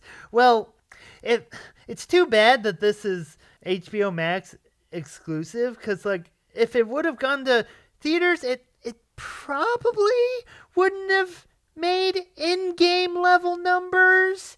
But, you know, it might have gotten close. I'm like, the first movie was a bomb. This is like a niche fan-targeted event. Like, for fans only. People have tried to get everyone else in on the know. And it's 4 hours long. Yeah, that this was always going to be like, okay, here's a one-off for the fans. Have at it. And then that was going to be it. But then, yeah, they've built this golden fantasy castle for themselves that oh no, yeah, now they're just living in Fantasyland. That no, we should get everything. But honestly, if it had gone to theaters, then we would get to see actual numbers. Yeah, see, okay. Yeah, that rolls right in. Living in COVID world has been hell for everybody. But just on a doesn't even matter entertainment level, like I know there are others like the Dan Murrell fan base will agree. Anyone who had ever shown any interest in box office numbers, this is just the worst, because like I'm convinced they're becoming non-existent. That everyone's moving to streaming now, and the biggest problem with streaming I have is that they do not have to share anything with the public for some odd reason. Like, they have to store numbers somewhere, but I guess those go straight to the stockholders and never see the light of day. That is pathetic. Like all this nonsense with Disney making more and more movies, Disney Plus Premier Access, after Raya recently, which by all accounts did not seem to be much of a hit, but they still haven't released hard numbers on Mulan yet, so they haven't with Raya, and we're probably never going to see them unless it does gangbusters. Like, Netflix is the one streamer that shares the most info, and they only do that if it's a record breaker. Yeah. But so we do at this moment. Again, I would like more information than this, but at this very moment we have just one source supplying the viewership information on this. That reportedly the Snyder Cut pulled in 1.8 million households that watched at the very least the first 5 minutes. again, those numbers mean absolutely nothing to me because when you're talking theatrical box office, you're talking actual money that someone actually had to pay for that ticket. And you had like rare cases where maybe people would goose sales by buying the ticket for one movie and then going to see another movie, but at least they gave their money to the movie they wanted to support. But like that, I believe that barely ever had People do that? any actual like that would never even make an extra million, let alone half. But compare the 1.8 to Wonder Woman 84 drew in 2.2 million with its HBO Max debut. But now, see, I was reading an article on that, and then the fans are tripping over themselves trying to validate the Snyder Cut. Here are all the reasons that doesn't matter, because Wonder Woman opened over Christmas, so everybody just had time off on Christmas, and Snyder Cut opened some random week in March, so people obviously didn't have as much time off on a weekend in March as a weekend on the holidays, and I'm like, people are busy on the holidays, busier than they are now. Like, it's still opened on a weekend. But I was seeing so many excuses. That Wonder Woman was the first big streamer to open in the pandemic. That's why I had a bigger opening. And I'm like, but however you slice it, Justice League is still less. And I'm like, Justice League has zero competition. Like, its biggest was Falcon Winter Soldier, and then Falcon Winter Soldier drew in 1.7, so nearly identical. But then you're comparing one episode of a show that is going to have more episodes, hence more views, than, again, the fan-driven opening weekend of this niche release, where fans have gone on record claiming that they're so devoted to making this thing a hit that on the opening weekend they were going to watch it on as many devices as they owned, as many times as they could. Yeah, so if anything, the numbers are probably less in reality. The problem with all this is these are not HBO Max release numbers. This is an outside source. So if the viewership falls off at all over the coming weeks and it's not considered a hit, we'll never know. Yeah. Like Amazon recently announced that, of all things, coming to America was the biggest streaming hit of the pandemic of all streaming movies. It had the largest viewership, and they didn't even share numbers. And it's like, how can we even believe you then if you don't supply the evidence? Right? Yeah. I don't like any of this at all. But yeah, I hate how if a movie fails, no one has to know. But with box office, you then had your reason. If there was a movie that came out that you really liked, and then you were like, hey, where's the sequel? Then you could look at those statistics. Oh, it didn't do well financially, so that's why you're probably not going to get a hit. And so that would offer some kind of explanation. Excuse me. But yeah, like, this is all kind of nonsense to me. Yeah. But yeah, so today, this morning, I read an article that the CEO of Warner Media has recently made a statement that she disapproves heavily of the current Snyder Cut fan base. That she does not like their behavior, and she was taking that time to declare that the Snyder Cut marked the completion of the Snyder trilogy to everyone involved, and that they released the cut with all intents and purposes of just putting a cap on the Snyderverse. That it was dead, but since this footage existed and people were demanding it, here it is. And then we can move on. If that's true, then I gained those 5 years back. And that there were also absolutely no plans for the Ayer cut, which is just pissing fans off so much. You know, I've seen fans compare. They're acting like strict, mean parents. They're acting like parents who don't like their kids and are slapping their kids on the wrist and taking away the cookie jar and slapping those cookies and just being mean, stubborn parents. Why won't they give the kids what they want? It's because you're acting like children. That's why. Let this be a lesson. Woof. Like, again, if you did genuinely like this movie, be happy with it. Be glad you got this. Uh-huh. And if you didn't have the hindsight to realize that this is probably a one-and-done deal, then you only have yourself to blame then. Uh-huh. As much flack as Disney gets, this entire time, like, I just watched the last couple episodes. We have so much fun making fun of Disney, but then at the same time, I'm like, dude, none of you guys realize that all of these other studios only want to be in Disney's shoes. They're all this bloodthirsty to just own everything, make every franchise, make every cent. That's all they care And we're about. the ones that give them the money. Yep. Yeah. There's the joke. It's all because of us, I guess.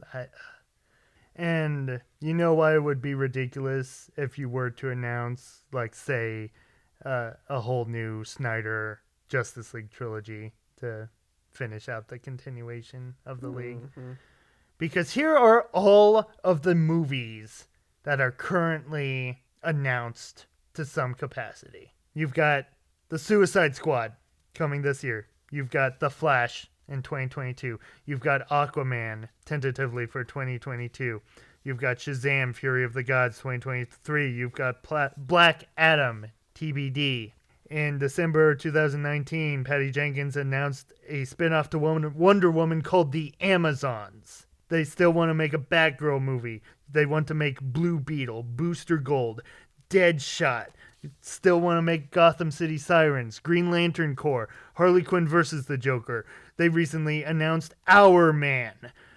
Of course they would want to make a sequel to the Joker. Why wouldn't they? It made $1 billion. They still want to make Lobo, New Gods, directed by Ava DuVernay, the visionary director behind Wrinkle in Time. Isn't that just a surefire hit?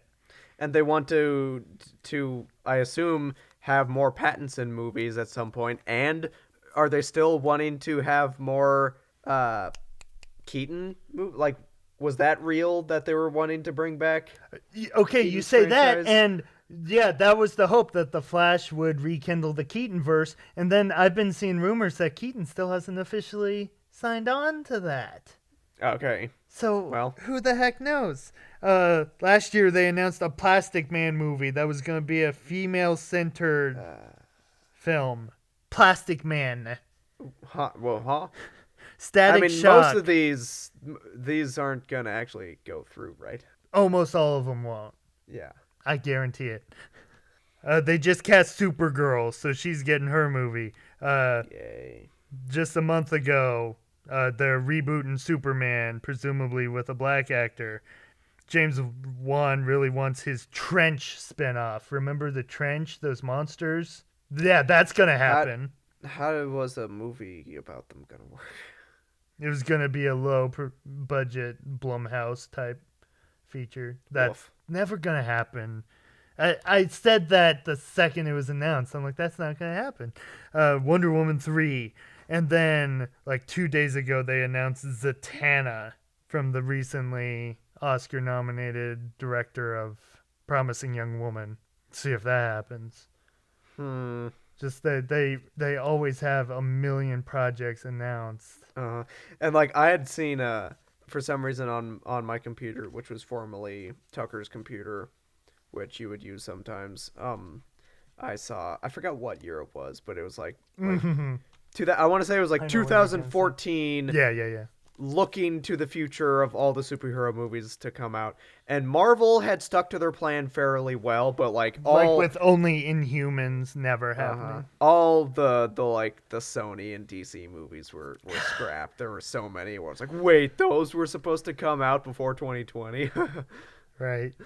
So yeah, see if none of those are gonna happen. Like, yeah. And then that was before COVID world. Yikes. So the Snyder Cut has like a solid critic score of 72%. It is still sitting pretty at a 96% audience score. That is higher than any given MCU movie. It is higher than The Dark Knight. That ain't no. So I am going to assume it is now the highest rated superhero movie on that site. And that was definitely, like, it definitely earned that score. It definitely wasn't rabid fans goosing it just for kicks. Definitely. Just to spite anyone. Like, fans would never hijack Never ratings. at all. Guess which MCU movie has the highest Rotten Tomatoes audience score out of all of them. I bet you can guess which one has the lowest. Haven't we mentioned Black Panther? Was Black Panther highest critic rating? Critic, yeah, we're talking audience. So, audience. I don't know. It's hard to... There's a lot of good ones. Yeah. I guess Endgame is the freshest. You'd think. In our memory. You'd think. Which is fresher. Spider-Man Far From Home. Oh, has really? a 95%. The next highest are Guardians and Winter Soldier with 92. Well, that's nice. Yeah, that's nice. But I thought a lot of fans weren't happy with Far From Home. So that one surprised me that it's that high. Odd. But of course the lowest is Captain Marvel. And which makes sense just by default.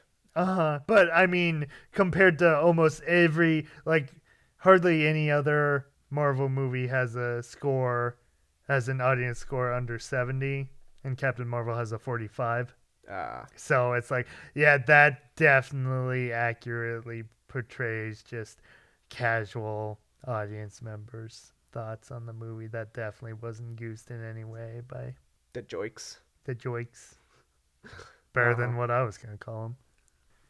Yeah, one note that I wanted to make that was not necessarily about the movie, but it gets complicated for me sometimes because as an aspiring writer who likes to do film criticisms and listen to film criticisms and stuff like that, there is always this underlying tension of whenever I criticize something worrying I can do better, right? Can I do better? Because a lot of my ideas are more on the long-winded side, and like there are plenty of examples where like I know that I'm not necessarily the most original person. I'm definitely borrowing from a lot of things, but I'm trying my best to like take familiar ideas but do different things with them. But yeah, I want to say surely it's not that hard to do better, but it's much easier said than done. Believe me, it's hard. Otherwise, I would have written 5 books by now. Yeah, that I'm. It's taken me so long to work on the one that I am working on because it's so long. So hopefully, I'm not being a hypocrite.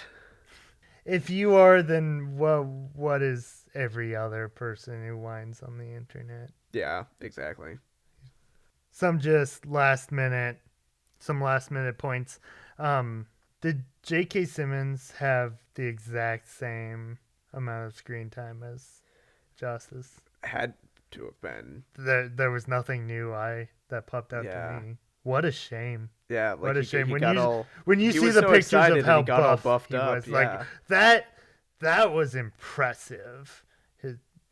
Because you don't think of him at the gym. You don't think of him like he was ripped. as being. And for what? For what? Not even 5 minutes. Well, you gotta pump a lot of iron to turn on that bat signal, you know. That's why it sparked so much. You kept pointing that out. Why do the breakers always spark? Yeah, they have the big cartoony levers that just he gave it just way too much oomph.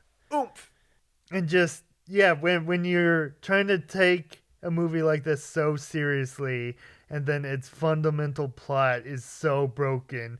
Where did Darkseid literally forget which planet it was where he had his most infamous defeat Must have been. Is that what 'cause, like, happened? originally, I thought maybe it was such a bad defeat that he hid it, and he That's didn't what I want thought anyone at to know. first, And so 'cause then when I was Steppenwolf like, it finds couldn't have out, been that ridiculous. yeah, what I was thinking was that when Steppenwolf finds out, it's going to be like a, wait, That it was hidden to Steppenwolf. yeah, that this is the planet. What you got defeated here? I think less of you now. But no, it was like Darkseid was like, oh, you finally found it. How does Darkseid not know which planet he left the imprint on? See, that's where I'm like, this movie just lost it. Like you gotta understand what you are.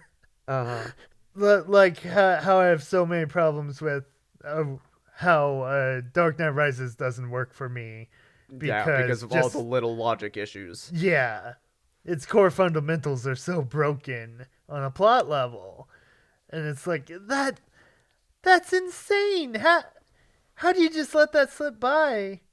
Screenwriting. You missed. It was 3 feet in front of you. How could you miss? But then how many times do DC dads have to needlessly sacrifice themselves? All the time. Like, that's a lot of all the Cyborg stuff just kind of rang hollow for me. I was just like, I feel nothing. But then yeah, like that should have been like a real just, oh man, dude, I feel sorry for you. Your dad just died, but he didn't have to. Yeah. Because you didn't have to write the stinking device. Could only work if he trapped himself in the room this with door it. is closing too fast. Run! And he was only he was only in the situation where he had to sacrifice himself because you wrote in your stupid script that the Justice League just completely forget about the box and they take their eyes off the most important plot device that they knew. They absolutely knew that the villain was coming for it. Yeah, and like on one hand they made it better than the Justice Cut because it gets flung like across the entire compound. And they more properly established. I did not get that from Justice that they knew they were on a time crunch that the second they juiced up that box, Steppenwolf was going to be there. Yeah. I don't remember any of that. But then they kind of ruined that when it lands right in front of the main character's dad. Yeah. Right. So it's like, yes, you got me, and then you lost it again. Okay, so since I don't want to follow suit and run this out to 4 hours long, let's end it on just one final note and then wrap it up from there. The ending of this film. Which one? Which ending? Exactly. People have no right to complain about Return of the King anymore. That is the most fundamentally broken epilogue to a film I've ever seen that I can recall. See, the core difference between something like this, people were comparing it to the ending of Return of the King. It's just like the ending to Return of the King. It just never seems to end. The main difference is that Return of the King was wrapping up 9 hours worth of movies. And 9 hours worth of how many characters. Explaining where the characters go. You know these characters, you want to see how things end, and it is important. It justified it because, like, if you didn't show this stuff, then there would be major questions just kind of hanging out there. Like, wait, like, which of those scenes would you cut? I will acknowledge that Return of the King could have done without a few of the fade to blacks. Yeah. That maybe for a lot of people, it's the fake out that does it. But after you've seen the movie once, then it's not fake out anymore. So get over it. But that the last 20 minutes or more, was it half an hour? I mean, it had to have been. I mean, plus credits. So let's say 20 minutes. Was just a mishmash of just here's a scene and here's another scene. And here's what it was. You were watching, okay, if it was Zack Snyder's Justice League, plus at the end of the movie before the credits, we have a few deleted scenes for you to watch. That's what it felt like. It felt like you clicked play on the deleted scene special feature, and it was on play all. Just here's the scene. Now here's the scene. Just and completely out of scene. context. Just random scenes. And what even was the nightmare scene? Yeah, it didn't tell us anything new, really. So confusing. And like you pointed out, like it goes from setting up, oh, Deathstroke is going to be on a mission to kill Batman. Incompetent. The very next scene, Deathstroke is on a mission with Batman. Like, so okay, if that was actually going to lead anywhere, you just spoiled the. It doesn't. It means nothing. Yeah. It's worthless. Why should anyone care about anything that happens in between then? And what was there to say about freaking Jared Leto? It's funny, like they are still trying to convince us that it means so much that Batman lost his Robin that we're never gonna meet. Yeah, like you forget it even exists. And then It rings so hollow. But it's Robin, you know that character. No, I don't know this character. Universe. It doesn't matter if it's a well-known character. We don't know the character. Exactly. So shout out to Mara's accent. Since we're wrapping it up, just what? Silly. And then the final shot, we didn't even mention Martha Manhunter. Because Super Cafe did it for us. Thank you, Super Cafe. Again, like pure incompetence. Like now, like I thought you were setting Martha up as a character in this movie because she's so important, and then now is she even in this movie? I mean, yeah, we don't really know. The only scene that I think she's actually in is when she pops up to hug Superman, but that could still be Martian Manhunter. Because like the two scenes we see Martian Manhunter in the middle of the movie where it turns out, Martha Kent was having a heart-to-heart with Lois. It was actually Martian Manhunter. And why was it? I don't know. I don't have a flipping clue. Why? I don't know. I don't. But then what was that technically the last scene and then fade to black? The Martian Manhunter Yeah, one? that was the actual last scene, I think. Just pure incompetence. Like, oh, and by the way, my name is Martian Manhunter. What? You don't do that. You do not do that. That's not how you write characters. Even for a silly little one-off cameo. That is, like, pathetic. And so then any thoughts I had on the movie, it has just the worst ending of recent memory.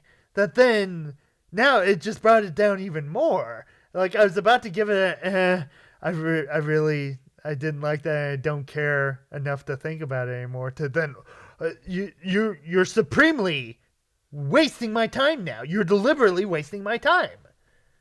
Because some of it does feel like Snyder trolling us, like, right? Oh, you want to see my cut? Well, then you're gonna see my cut. Okay, see, and it might have been because Snyder wanted Green Lantern in that scene because that was a reshoot. He wanted to shoot that scene with Green Lantern, and WB was, no, we want to do Green Lantern things. I think he wanted the Jon Stewart character. And they're like, no, we have plans for that. We do not have plans to make any more of your movies, so we don't want you to set that up. But they let him set up something different? Because they had no plans with Martian Manhunter. So but yeah, like, they don't have any plans for sequels, but they're letting him set up a sequel. Then it's like, why do you let him bait the fans like that? That, yeah, you set up a sequel, now they're demanding a sequel, and you're like, well, too bad you're not going to get a sequel. It's so messed up on so many levels. That's why I'm like, after this, I'm just done. I want to bury all of this in a corner, light it on fire, and just never think about it again. Yeah. Because, yeah, I've had enough. Yeah. And, yeah, that's probably enough said. Yeah. Okay, so Who doesn't understand? That's enough. thank you, I guess, if you stuck around this long to hear two Thank you. guys complain. Lots of Thank complaining. you. I apologize, but You're a good sport. Hopefully you're not too mad at us. surely if you hung around this long, it was because you more agreed than disagreed. Because and if you disagreed, yeah. wouldn't this just be torture? I wouldn't want to do that to myself. Usually, if I disagree with someone on that kind of level, like a minute in, I'm like, nope, don't want to give it my time. So, And if you do agree with us, then let this be your safe space. Because the internet. I don't like that word. I The don't like internet that word. is. I don't like the word safe space. Okay, is it? It's a woke word and it's silly. It is? Okay. I didn't know that. I was thinking of happy place. I don't know. Happy place. Yeah. Yeah, happy place. Happy place is fine. Yeah. Okay. Change that to happy place. Make my safe place a happy space. I got this reversed. You know what I mean. Because the internet is dangerous for you right now. If you voice your opinions about the Snyder Cut, you may be killed. So come to us. Jeez Louise. Give us support if you agree with us, and we shall build defenses.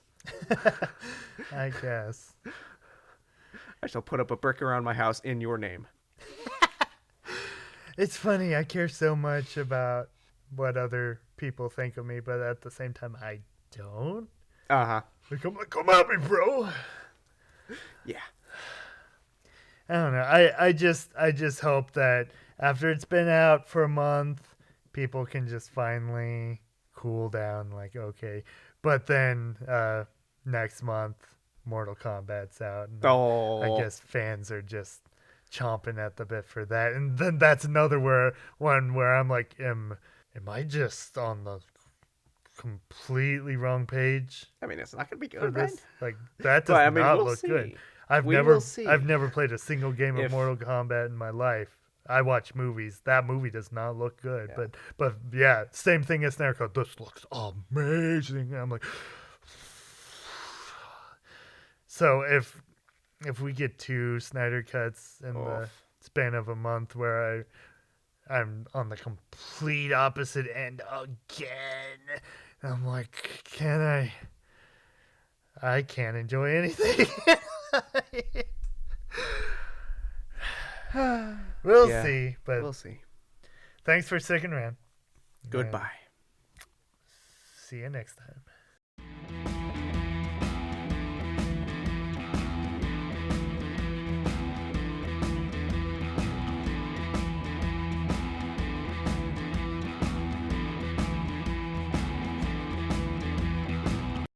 Wieners.